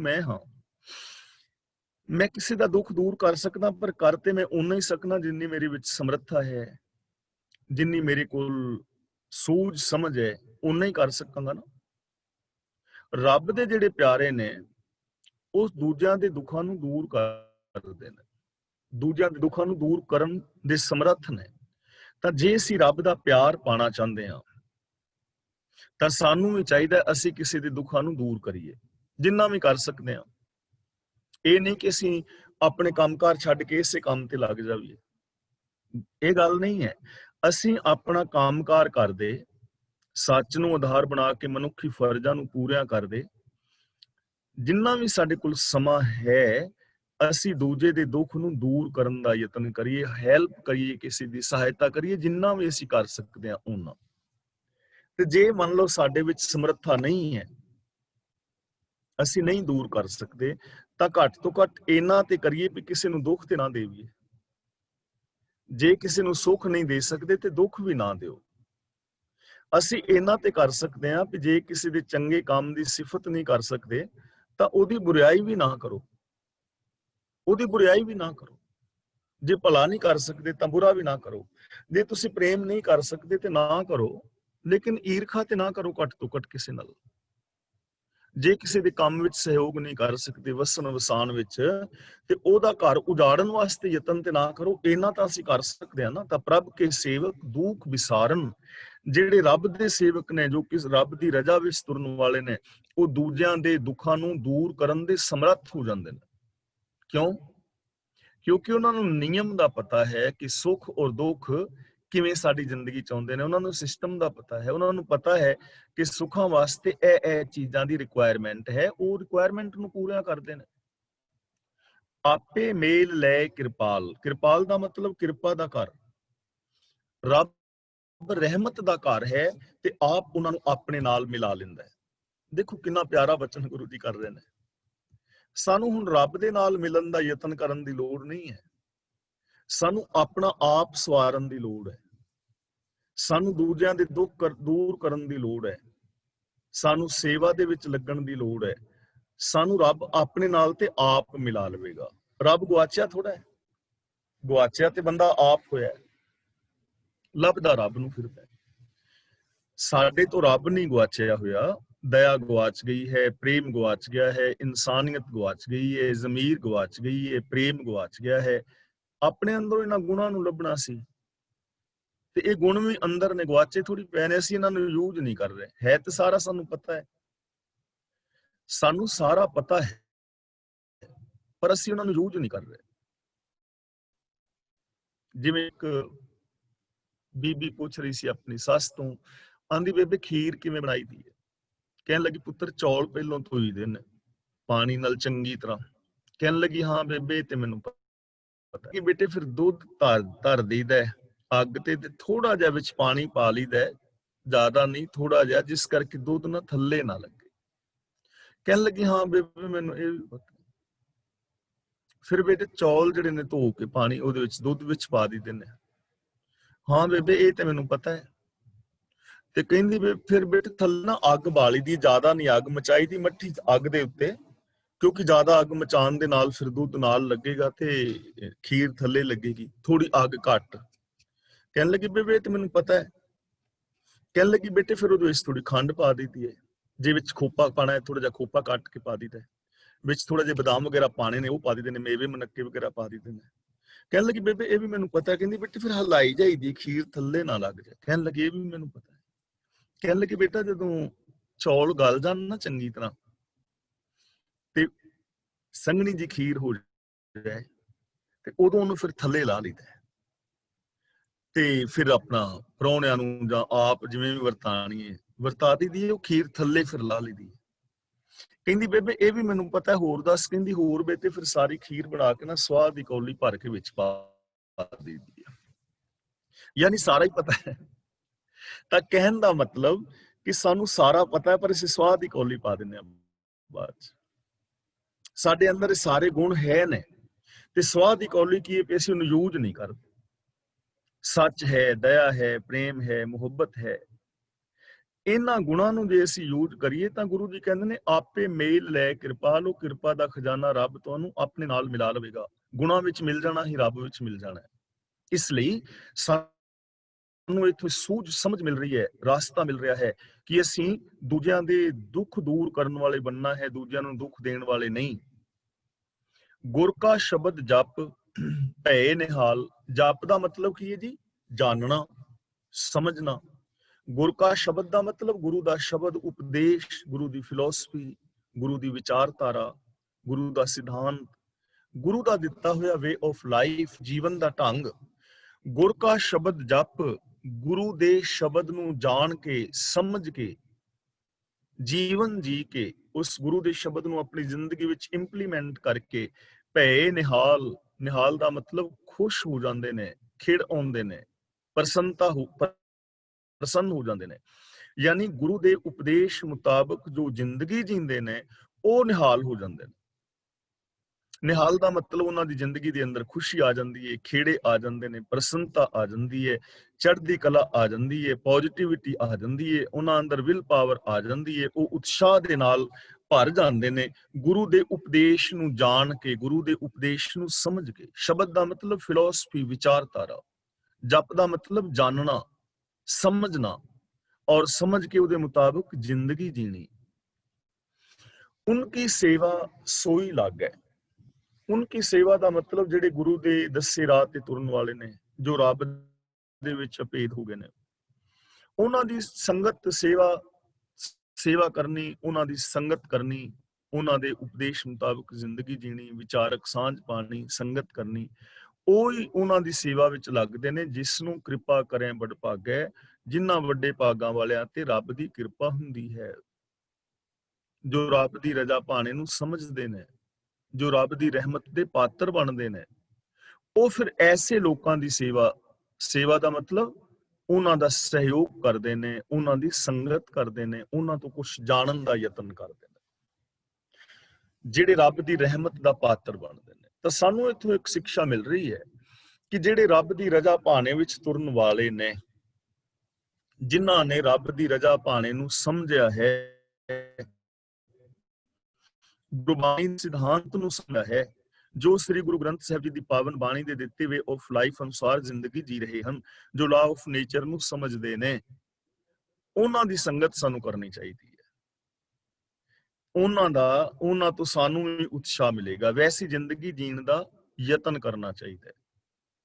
ਸਾਨੂੰ ਆਪ ਐਸੇ ਬਣਨਾ ਚਾਹੀਦਾ ਹੈ ਜਿਸ ਕਰਕੇ ਕਿਸੇ ਦੀ ਖੋਜ ਪੂਰੀ ਹੋ ਜਾਏ। ਜਿਵੇਂ ਮੈਂ ਪਹਿਲਾਂ ਬੇਨਤੀ ਕੀਤੀ ਸੀ ਨਾ ਕਿ ਮੈਂ ਇੱਕ ਚੰਗਾ ਮਿੱਤਰ ਲੱਭਦਾ ਹਾਂ, ਕਿ ਮੈਨੂੰ ਕੋਈ ਐਸਾ ਫਰੈਂਡ ਮਿਲੇ, ਐਸਾ ਮਿੱਤਰ ਮਿਲੇ ਜਿਹੜਾ ਸੱਚਾ ਸੁੱਚਾ ਇਨਸਾਨ ਹੋਵੇ, ਜਿਹਨੂੰ ਮਿੱਤਰ ਕਿਹਾ ਜਾ ਸਕਦਾ ਹੋਵੇ, ਜਿਸ ਬਾਰੇ ਗੁਰੂ ਜੀ ਕਹਿੰਦੇ ਨੇ ਨਾ, ਕੋਈ ਸਾਜਨ ਕੋਈ ਮੀਤ ਪਿਆਰੇ, ਜੋ ਹਮਕੋ ਹਰ ਨਾਮ ਚਿਤਾਰੇ। ਇਹੋ ਜਿਹਾ ਮਿੱਤਰ। ਹੁਣ ਜੇ ਇਹੋ ਜਿਹਾ ਮਿੱਤਰ ਮੈਂ ਲੱਭ ਰਿਹਾ ਪਰ ਮੈਨੂੰ ਮਿਲਦਾ ਨਹੀਂ, ਤਾਂ ਇਹਦੇ ਵਿੱਚ ਮੇਰੀ ਤਾਂ ਕੋਈ ਗਲਤੀ ਨਹੀਂ, ਕਿਉਂਕਿ ਮੈਂ ਲੱਭ ਰਿਹਾ, ਮੈਨੂੰ ਮਿਲ ਹੀ ਨਹੀਂ ਰਿਹਾ। ਮੈਨੂੰ ਇਹੋ ਜਿਹਾ ਮਿੱਤਰ ਨਹੀਂ ਮਿਲਿਆ ਤਾਂ ਮੇਰੀ ਗਲਤੀ ਨਹੀਂ, ਕਿਉਂਕਿ ਮੈਂ ਲੱਭਦਾ ਸੀ। ਪਰ ਜੇ ਤੁਹਾਨੂੰ ਇਹੋ ਜਿਹਾ ਮਿੱਤਰ ਨਹੀਂ ਮਿਲਿਆ ਤਾਂ ਮੇਰੀ ਗਲਤੀ ਹੈ, ਮੇਰੀ ਗਲਤੀ ਹੈ, ਕਿਉਂਕਿ ਮੈਨੂੰ ਖੁਦ ਇਹੋ ਜਿਹੇ ਬਣਨਾ ਚਾਹੀਦਾ ਹੈ ਕਿ ਕਿਸੇ ਦੀ ਖੋਜ ਤੇ ਪੂਰੀ ਹੋ ਜਾਏ, ਕਿਸੇ ਨੂੰ ਇਹੋ ਜਿਹਾ ਮਿੱਤਰ ਤੇ ਮਿਲੇ। ਸਾਨੂੰ ਆਪ ਇਹੋ ਜਿਹੇ ਬਣਨਾ ਚਾਹੀਦਾ ਹੈ ਕਿ ਦੁਨੀਆ ਜਿਸ ਇਨਸਾਨ ਦੀ ਖੋਜ ਕਰ ਰਹੀ ਹੈ, ਗੁਰੂ ਨਾਨਕ ਦੇਵ ਦੀ ਪਾਵਨ ਬਾਣੀ ਮੁਤਾਬਕ ਜ਼ਿੰਦਗੀ ਜੀਣ ਵਾਲੇ ਦੀ, ਅਸੀਂ ਖੁਦ ਉਹੋ ਜਿਹੇ ਬਣੀਏ, ਦੁਨੀਆ ਦੀ ਖੋਜ ਪੂਰੀ ਹੋਵੇ ਔਰ ਕੋਈ ਕਹਿ ਸਕੇ ਯਾਰ ਉਹ ਗੁਰੂ ਦਾ ਸਿੱਖ ਹੈ, ਜਿਹੜਾ ਗੁਰੂ ਨਾਨਕ ਦੇਵ ਦੀ ਫਿਲਾਸਫੀ ਮੁਤਾਬਕ ਜ਼ਿੰਦਗੀ ਜੀਂਦਾ ਹੈ। ਕਿਸੇ ਦੀ ਖੋਜ ਤਾਂ ਪੂਰੀ ਹੋਈ। ਤਾਂ ਸਾਨੂੰ ਆਪ ਐਸੇ ਬਣਨਾ ਚਾਹੀਦਾ ਹੈ। ਇਹ ਪ੍ਰੇਰਨਾ ਸਾਨੂੰ ਇੱਥੋਂ ਮਿਲਦੀ ਹੈ ਭਈ, ਨਾਮ ਜਪਤ ਪਾਵਹਿ ਬਿਸਰਾਮ। ਜਪ ਦਾ ਮਤਲਬ ਜਾਣਨਾ, ਨਾਮ ਦਾ ਮਤਲਬ ਹੁਕਮ। ਨਾਮ ਨੂੰ ਸਮਝ ਕੇ, ਨਾਮ ਨੂੰ ਜਾਣ ਕੇ ਔਰ ਹੁਕਮ ਦੇ ਅੰਦਰ ਚੱਲ ਕੇ ਪਾਵਹਿ ਬਿਸਰਾਮ, ਉਹ ਅਡੋਲ ਅਵਸਥਾ ਪ੍ਰਾਪਤ ਕਰ ਲੈਂਦੇ ਨੇ। ਫਿਰ ਉਹ ਡੋਲਦੇ ਨਹੀਂ, ਉਹਨਾਂ ਦਾ ਮਨ ਡੋਲਦਾ ਨਹੀਂ ਹੈ। ਸਾਡਾ ਮਨ ਕਿਉਂ ਡੋਲਦਾ ਹੈ? ਕਿਉਂਕਿ ਕਨਫਿਊਜ਼ਨ ਹੈ ਨਾ, ਪਤਾ ਨਹੀਂ ਕੀ ਹੋਏਗਾ। ਤੇ ਜਿਨ੍ਹਾਂ ਨੂੰ ਨਾਮ ਦੀ ਸਮਝ ਆ ਗਈ, ਹੁਕਮ ਦੀ ਸਮਝ ਆ ਗਈ, ਉਹਨਾਂ ਦਾ ਮਨ ਡੋਲੇਗਾ ਨਹੀਂ। ਉਹਨਾਂ ਨੂੰ ਪਤਾ ਹੋਏਗਾ ਕਿ ਹੁਕਮ ਦੇ ਅੰਦਰ, ਸਿਸਟਮ ਦੇ ਅੰਦਰ ਇਹੀ ਕੁਝ ਹੋਣਾ ਹੈ। ਉਹਨਾਂ ਨੂੰ ਪਤਾ ਹੈ ਕਿ ਹੁਣ ਜੇ ਕਣਕ ਬੀਜਣ ਦਾ ਸਮਾਂ ਹੈ ਨਾ, ਤੇ ਹੁਣ ਕਣਕ ਹੀ ਬੀਜੀ ਜਾਣੀ ਹੈ। ਝੋਨੇ ਵਾਸਤੇ ਮੈਨੂੰ ਹਾਲੇ ਵੇਟ ਕਰਨੀ ਪੈਣੀ ਹੈ। ਹੁਣ ਜੇ ਮੈਂ ਝੋਨਾ ਲਾਵਾਂਗਾ ਤੇ ਨਹੀਂ ਹੋਏਗਾ, ਫਿਰ ਉਹਦਾ ਮਨ ਡੋਲੇਗਾ ਨਹੀਂ। ਉਹਨੂੰ ਸਮਝ ਹੋਏਗੀ ਨਾ ਕਿ ਹੁਕਮ ਦੇ ਅੰਦਰ ਸਾਰਾ ਕੁਝ ਹੋਣਾ ਹੈ, ਸਿਸਟਮ ਦੇ ਅੰਦਰ ਹੋਣਾ ਹੈ। ਫਿਰ ਉਹਦਾ ਮਨ ਡੋਲੇਗਾ ਨਹੀਂ, ਸਗੋਂ ਉਸ ਰਿਕੁਆਇਰਮੈਂਟ ਨੂੰ ਪੂਰੀਆਂ ਕਰੇਗਾ। ਮੰਨ ਲਓ ਮੇਰੇ ਜੀਵਨ ਦੇ ਅੰਦਰ ਕੋਈ ਕਲ ਕਲੇਸ਼ ਹੈ।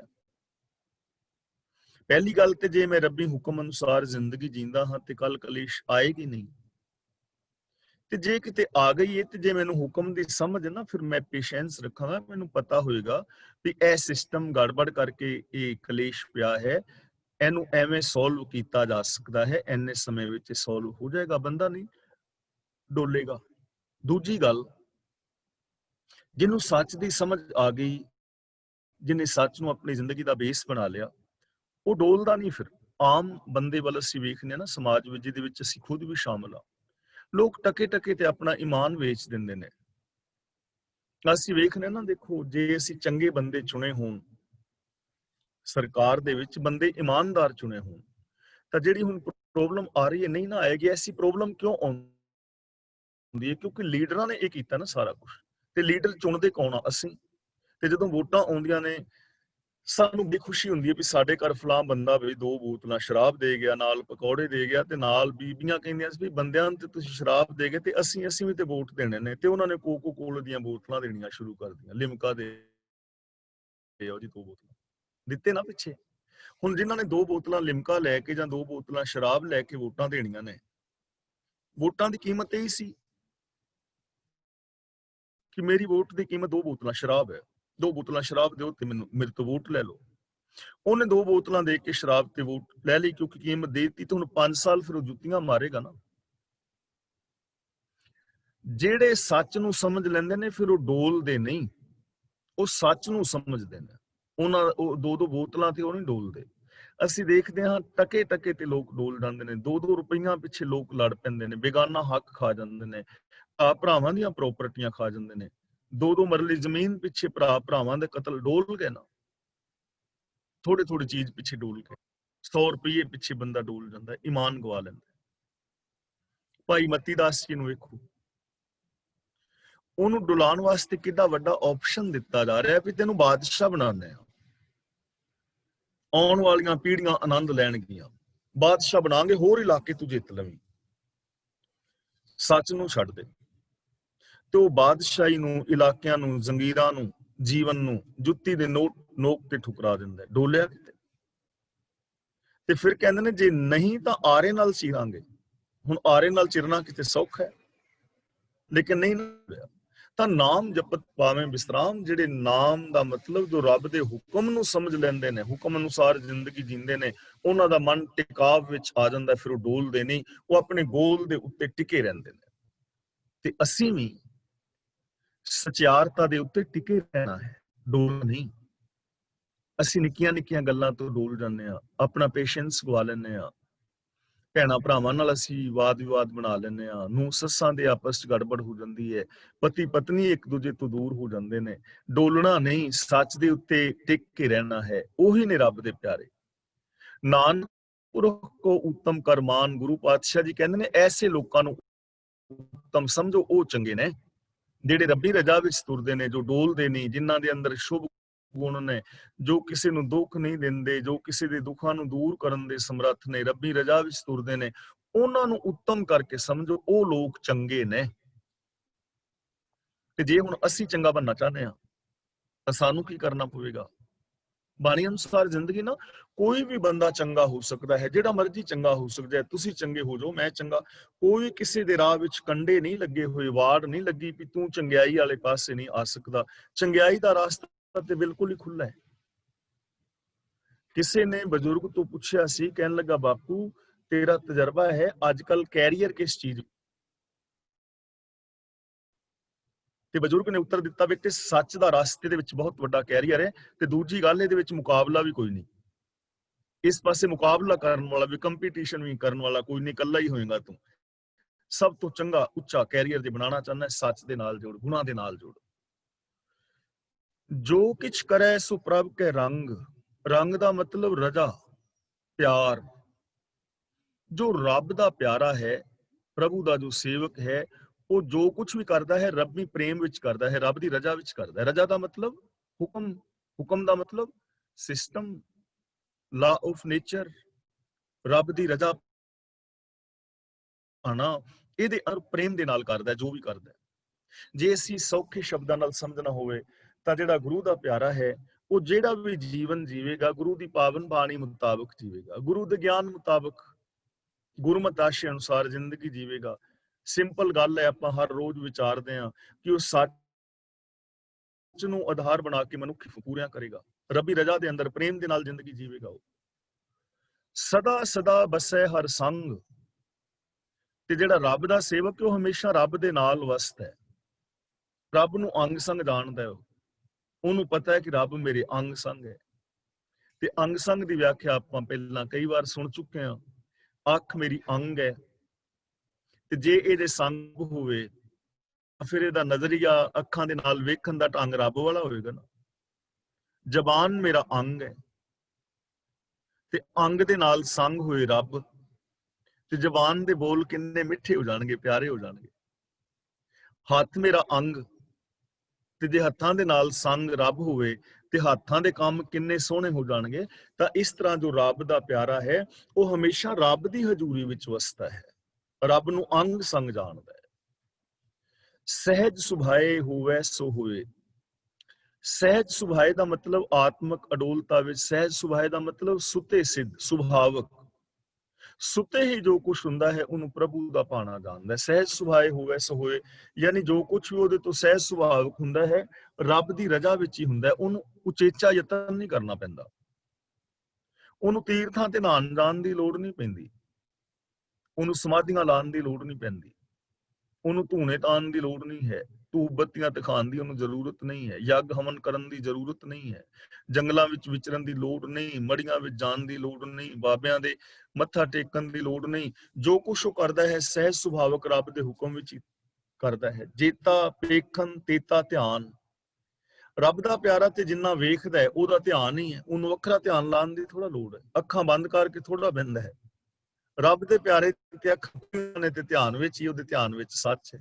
ਜੇਤਾ ਬੋਲਣ ਤੇਤਾ ਗਿਆਨ। ਰੱਬ ਦਾ ਪਿਆਰਾ ਜੋ ਵੀ ਬੋਲਦਾ ਗਿਆਨ ਹੀ ਹੈ ਉਹ, ਕਿਉਂਕਿ ਉਹਨੇ ਬੋਲਣਾ ਹੀ ਸੱਚ ਹੈ, ਉਹਨੇ ਰੱਬ ਦੀ ਰਜ਼ਾ ਦੀ ਗੱਲ ਕਰਨੀ ਹੈ। ਤਾਂ ਸਹਿਜ ਸੁਭਾਵਕ ਉਹ ਰੱਬ ਦੀ ਰਜ਼ਾ ਦੇ ਵਿੱਚ ਵਿਚਰਦਾ ਹੈ। ਕਰਨੇ ਹਾਰ ਪਛਾਣੇ ਸੋਏ। ਸਭ ਕੁਝ ਕਰਨ ਵਾਲੇ ਰੱਬ ਨੂੰ ਉਹ ਪਛਾਣਦਾ ਹੈ, ਸਮਝਦਾ ਹੈ ਕਿ ਸਭ ਕੁਝ ਕਰਨ ਵਾਲਾ ਇੱਕ ਰੱਬ ਹੈ, ਰੱਬ ਦਾ ਇੱਕ ਹੁਕਮ ਹੈ, ਹੁਕਮ ਤੋਂ ਬਾਹਰ ਕੁਝ ਨਹੀਂ ਹੈ। ਜਿਵੇਂ ਮੈਂ ਬੇਨਤੀ ਬਾਰ-ਬਾਰ ਕਰ ਰਿਹਾ ਹਾਂ ਕਿ ਅਸੀਂ ਸਮਝਦੇ ਹਾਂ ਕਿ ਕੋਈ ਬਾਬਾ ਸਾਨੂੰ ਦੇ ਸਕਦਾ ਹੈ, ਸਾਡੇ ਅੰਦਰ ਬਹੁਤ ਵੱਡੇ ਭਰਮ ਭੁਲੇਖੇ ਨੇ ਤੇ ਬਾਬੇ ਦਾ ਨਾਮ ਲੈਂਦਿਆਂ ਹੀ ਅੰਦਰ ਸਾਡੇ ਬੰਬ ਧਮਾਕੇ ਹੋਣ ਲੱਗ ਜਾਂਦੇ ਨੇ, ਪਿਆ ਸ਼ੁਰੂ ਹੋ ਗਈ। ਇਹ ਨਿੰਦਿਆ ਨਹੀਂ ਹੈ, ਇੱਕ ਸਚਾਈ ਹੈ। ਸਾਨੂੰ ਆਪਣੇ ਅੰਦਰ ਵਿਲ ਪਾਵਰ ਪੈਦਾ ਕਰਨੀ ਪਵੇਗੀ, ਗੁਰੂ ਦਾ ਵਿਸ਼ਵਾਸ ਅੰਦਰ ਜਗਾਉਣਾ ਪਵੇਗਾ ਔਰ ਛਾਤੀ ਤੇ ਹੱਥ ਮਾਰ ਕੇ ਕਹਿਣਾ ਪਵੇਗਾ ਕੋਈ ਬਾਬਾ ਸਾਡੀ ਕਿਸਮਤ ਨੂੰ ਨਹੀਂ ਬਦਲ ਸਕਦਾ, ਕੋਈ ਬਾਬਾ ਸਿਸਟਮ ਨੂੰ ਨਹੀਂ ਬਦਲ ਸਕਦਾ, ਕੋਈ ਕਰਾਮਾਤ ਸਿਸਟਮ ਨੂੰ ਨਹੀਂ ਬਦਲ ਸਕਦੀ। ਸਿਸਟਮ ਦੇ ਅੰਦਰ ਰਹਿਣਾ ਪਵੇਗਾ, ਸਿਸਟਮ ਤੋਂ ਉਲਟ ਕੁਝ ਨਹੀਂ ਹੋ ਸਕਦਾ। ਸਿਸਟਮ ਦੇ ਅੰਦਰ ਰਹਿ ਕੇ ਕੋਈ ਵੀ ਬੰਦਾ ਜੋ ਵੀ ਪਾਣਾ ਚਾਹੇ ਉਹ ਪਾ ਸਕਦਾ ਹੈ, ਉਹ ਰਿਕੁਆਇਰਮੈਂਟ ਪੂਰੀ ਕਰਨੀ ਪਵੇਗੀ। ਤਾਂ ਜਿਹੜਾ ਰੱਬ ਦਾ ਪਿਆਰਾ ਹੈ ਉਹ ਇਹ ਸਮਝਦਾ ਹੈ ਕਿ ਕਰਨ ਕਰਾਵਨਹਾਰ ਸਿਰਫ ਪ੍ਰਭੂ ਹੈ, ਉਹਦਾ ਹੁਕਮ ਹੈ, ਹੋਰ ਕੋਈ ਨਹੀਂ। ਹੁਕਮ ਦੇ ਵਿੱਚ ਤੁਰਦਾ ਹੈ। ਪ੍ਰਭ ਕਾ ਕੀਆ ਜਨ ਮੀਠ ਲਗਾਨਾ। ਜਨ ਦਾ ਮਤਲਬ ਦਾਸ, ਜਿਹੜਾ ਰੱਬ ਦਾ ਦਾਸ ਹੈ ਉਹਨੂੰ ਰੱਬ ਦਾ ਕੀਤਾ ਹੋਇਆ ਮਿੱਠਾ ਲੱਗਦਾ ਹੈ। ਰੱਬ ਜੋ ਕੁਝ ਕਰ ਰਿਹਾ ਹੈ, ਜਿਹਨੂੰ ਜੋ ਉਹਨੇ ਕੀਤਾ ਹੈ, ਰਚਨਾ ਰਚੀ ਹੈ, ਜੋ ਕੁਦਰਤ ਦੇ ਨਿਯਮ ਨੇ, ਉਹ ਨਿਯਮ ਉਹਨੂੰ ਮਿੱਠੇ ਲੱਗਦੇ ਨੇ। ਮਿੱਠੇ ਲੱਗਣ ਦਾ ਮਤਲਬ ਪਿਆਰੇ ਲੱਗਦੇ ਨੇ, ਬੜੇ ਪਿਆਰ ਦੇ ਨਾਲ ਉਹਨਾਂ ਨਿਯਮਾਂ ਅਨੁਸਾਰ ਉਹ ਜ਼ਿੰਦਗੀ ਜੀਂਦਾ ਹੈ। ਤੇ ਜੇ ਰੱਬੀ ਨਿਯਮ, ਰੱਬੀ ਰਜ਼ਾ, ਰੱਬੀ ਭਾਣਾ ਸਾਨੂੰ ਮਿੱਠਾ ਲੱਗਣ ਲੱਗ ਜਾਏ, ਪਿਆਰਾ ਲੱਗਣ ਲੱਗ ਜਾਏ, ਤਾਂ ਸਾਡੀ ਜ਼ਿੰਦਗੀ ਕਿੰਨੀ ਸੌਖੀ ਹੋ ਜਾਏਗੀ ਨਾ। ਪਿਆਰ ਦੇ ਨਾਲ ਇਹਨਾਂ ਚੀਜ਼ਾਂ ਨੂੰ ਮੰਨਣ ਦੀ ਟਰਾਈ ਕਰਨੀ। ਜਦੋਂ ਰੱਬ ਦੀ ਰਜ਼ਾ ਪਿਆਰੀ ਲੱਗਣ ਲੱਗ ਜਾਏ ਨਾ, ਜੈਸਾ ਸਾ ਤੈਸਾ ਦ੍ਰਿਸ਼ਟਾਨਾ, ਤਾਂ ਪ੍ਰਭੂ ਜਿਹੋ ਜਿਹਾ ਸਰਬ ਵਿਆਪਕ ਹੈ ਫਿਰ ਉਹਨੂੰ ਉਹੋ ਜਿਹਾ ਹੀ ਨਜ਼ਰੀ ਪੈ ਜਾਂਦਾ ਹੈ। ਜੈਸਾ ਸਾ ਕਿ ਜਿਹੋ ਜਿਹਾ ਹੈ, ਤੈਸਾ ਦ੍ਰਿਸ਼ਟਾਨਾ ਉਹੋ ਜਿਹਾ ਹੀ ਉਹਨੂੰ ਦਿਸ ਪੈਂਦਾ। ਰੱਬ ਦੀ ਕੁਦਰਤ ਦੀ ਅਸਲੀਅਤ ਇਹਨੂੰ, ਜਿਹਨੂੰ ਰੱਬ ਦੇ ਨੇਮ ਪਿਆਰੇ ਲੱਗਦੇ ਨੇ, ਰੱਬ ਦੀ ਰਜ਼ਾ ਪਿਆਰੀ ਲੱਗਦੀ ਹੈ, ਜਿਹਨੂੰ ਗੁਰੂ ਦੀ ਸਿੱਖਿਆ ਪਿਆਰੀ ਲੱਗਦੀ ਹੈ, ਜੋ ਗੁਰੂ ਦੀ ਸਿੱਖਿਆ ਮੁਤਾਬਕ ਜ਼ਿੰਦਗੀ ਜੀਂਦਾ ਹੈ, ਰੱਬੀ ਰਜ਼ਾ ਦੇ ਵਿੱਚ ਤੁਰਦਾ ਹੈ, ਫਿਰ ਜਿਹੋ ਜਿਹਾ ਹੈ ਉਹਨੂੰ ਉਹੋ ਜਿਹਾ ਹੀ ਦਿਸ ਪੈਂਦਾ। ਤੇ ਇਹ ਗੱਲ ਗੁਰੂ ਅਰਜਨ ਦੇਵ ਜੀ ਆਪਣੇ ਤਜਰਬੇ ਚੋਂ ਕਹਿ ਰਹੇ ਨੇ। ਆਪਾਂ ਪਹਿਲਾਂ ਵਿਚਾਰ ਕੀਤੀ ਨਾ, ਜੈਸਾ ਸੁਣੀਦਾ ਤੈਸੋ ਹੀ ਮੈਂ ਡੀਠ। ਗੁਰੂ ਅਰਜਨ ਦੇਵ ਜੀ ਕਹਿੰਦੇ ਨੇ ਮੈਂ ਸੁਣਦਾ ਸੀ ਗੁਰੂ ਇਹੋ ਜਿਹਾ ਹੁੰਦਾ ਹੈ, ਗੁਰੂ ਇੰਨਾ ਮਹਾਨ ਹੁੰਦਾ ਹੈ, ਪਰ ਕਹਿੰਦੇ ਮੈਂ ਗੁਰੂ ਦੇ ਚਰਨਾਂ ਦੀ ਸ਼ਰਨ ਵਿੱਚ ਆਇਆ, ਗੁਰੂ ਦੇ ਚਰਨਾਂ ਦੀ ਸ਼ਰਨ ਵਿੱਚ ਆਇਆ, ਗੁਰੂ ਦੀ ਬਾਣੀ ਮੁਤਾਬਕ ਜ਼ਿੰਦਗੀ ਜੀਵੀ, ਮੈਂ ਗੁਰੂ ਨੂੰ ਵੇਖਿਆ, ਸਮਝਿਆ, ਪਰਖਿਆ ਤੇ ਗੁਰੂ ਵਾਸਤਵ ਵਿੱਚ ਹੀ ਉਹੋ ਜਿਹਾ ਹੈ। ਹੁਣ ਜਿਹੋ ਜਿਹਾ ਗੁਰੂ ਹੈ ਉਹੋ ਜਿਹਾ ਗੁਰੂ ਦਿਸ ਪਿਆ ਨਾ। ਕਿਉਂ ਦਿਸਿਆ? ਕਿਉਂਕਿ ਗੁਰੂ ਦੀ ਆਗਿਆ ਮਿੱਠੀ ਲੱਗੀ, ਗੁਰੂ ਦੇ ਬਚਨ ਮਿੱਠੇ ਲੱਗੇ, ਗੁਰੂ ਦੀ ਬਾਣੀ ਮੁਤਾਬਕ ਜ਼ਿੰਦਗੀ ਜੀਵੀ ਤੇ ਸਮਝ ਆ ਗਈ ਕਿ ਵਾਸਤਵ ਦੇ ਵਿੱਚ ਇਹ ਬਿਲਕੁਲ ਗੱਲ ਠੀਕ ਹੈ, 101% ਸੱਚੀ ਚੀਜ਼ ਹੈ। ਤਾਂ ਜਿਹਨੂੰ ਰੱਬ ਦਾ ਹੁਕਮ ਪਿਆਰਾ ਲੱਗਦਾ ਹੈ, ਫਿਰ ਜਿਹੋ ਜਿਹਾ ਰੱਬ ਹੈ ਉਹਨੂੰ ਉਹੋ ਜਿਹਾ ਨਜ਼ਰੀ ਪੈ ਜਾਂਦਾ ਹੈ ਉਹ ਉਸੇ ਤਰ੍ਹਾਂ ਰੱਬ ਨੂੰ ਫਿਰ ਵੇਖਦਾ ਹੈ ਚਫੇਰੇ। ਦੋਈ ਦੋਈ ਲੋਚਨ ਪੇਖਾਂ ਹੋ ਹਰ ਬਿਨ ਔਰ ਨਾ ਦੇਖਾਂ, ਇਸ ਲਈ ਜ਼ਰੂਰਤ ਰੱਬੀ ਹੁਕਮ ਨੂੰ ਸਮਝਣ ਦੀ ਹੈ। ਅਗਲਾ ਬਚਨ ਕਰਦੇ ਨੇ, ਜਿਸ ਤੇ ਉਪਜੇ ਤਿਸ ਮਾਹੇ ਸਮਾਏ। ਫਿਰ ਜਦੋਂ ਦਿਸ ਪਿਆ ਕਿ ਰੱਬ ਐਵੇਂ ਦਾ ਹੀ ਹੈ, ਇੱਕ ਰੱਬ ਹੀ ਪਸਰਿਆ ਹੋਇਆ ਹੈ, ਤਾਂ ਜਿਹਦੇ ਤੋਂ ਇਹ ਜੀਵ ਪੈਦਾ ਹੋਇਆ ਉਹਦੇ ਵਿੱਚ ਹੀ ਸਮਾ ਜਾਂਦਾ। ਜਿਵੇਂ ਆਪਾਂ ਪਹਿਲਾਂ ਬੇਨਤੀ ਕਰਿਆ, ਸਰੀਰ ਖਤਮ ਹੋਣਾ ਹੈ ਤਾਂ ਸਰੀਰ ਨੇ ਆਪਣੇ ਆਪਣੇ ਤੱਤਾਂ ਵਿੱਚ ਸਮਾ ਜਾਣਾ ਹੈ, ਤੇ ਜਿਸ ਤੋਂ ਪੈਦਾ ਹੋਇਆ ਹੈ ਬੰਦਾ ਉਹਦੇ ਵਿੱਚ ਸਮਾ ਜਾਂਦਾ ਹੈ, ਯਾਨੀ ਰੱਬ ਦੇ ਵਿੱਚ ਹੀ ਉਹ ਸਮਾ ਜਾਂਦਾ ਹੈ। ਉਹਦੀ ਸੁਰਤ ਰੱਬੀ ਗੁਣਾਂ ਦੇ ਵਿੱਚ ਜੁੜੀ ਰਹਿੰਦੀ ਹੈ। ਜਿਉਂ ਜਲ ਮੈਂ ਜਲ ਆਏ ਖਟਾਨਾ, ਕਿਉਂ ਜੋਤੀ ਸੰਗ ਜੋਤ ਸਮਾਨਾ, ਮਿਟ ਗਏ ਗਵਨ ਪਾਏ ਬਿਸਰਾਮ, ਨਾਨਕ ਪ੍ਰਭ ਕੈ ਸਦ ਕੁਰਬਾਨ। ਉਹੀ ਸੁਖ ਨਿਧਾਨ ਉਨਹੂ ਬਨ ਆਏ। ਤੇ ਜਿਹੜੇ ਫਿਰ ਰੱਬ ਦੇ ਅੰਦਰ ਸਮਾ ਜਾਂਦੇ ਨੇ ਨਾ, ਉਹ ਸੁੱਖਾਂ ਦਾ ਖਜ਼ਾਨਾ ਨੇ। ਉਹ ਸੁੱਖਾਂ ਦਾ ਖਜ਼ਾਨੇ ਦੇ ਕੋਲ ਅਮਿਣਵੇਂ ਔਰ ਅਮੁਕਵੇਂ ਸੁੱਖ ਹੁੰਦੇ ਨੇ। ਉਹਨੂੰ ਬਣ ਆਏ, ਤੇ ਇਹ ਦਰਜਾ ਫੱਬਦਾ ਵੀ ਉਹਨਾਂ ਨੂੰ ਹੀ ਹੈ। ਕੇਵਲ ਉਹਨਾਂ ਨੂੰ ਹੀ ਇਹ ਇੱਜ਼ਤ ਫੱਬਦੀ ਵੀ ਹੈ, ਇਹ ਦਰਜਾ ਫੱਬਦਾ ਵੀ ਹੈ ਉਹਨਾਂ ਨੂੰ। ਕਿਹਨਾਂ ਨੂੰ?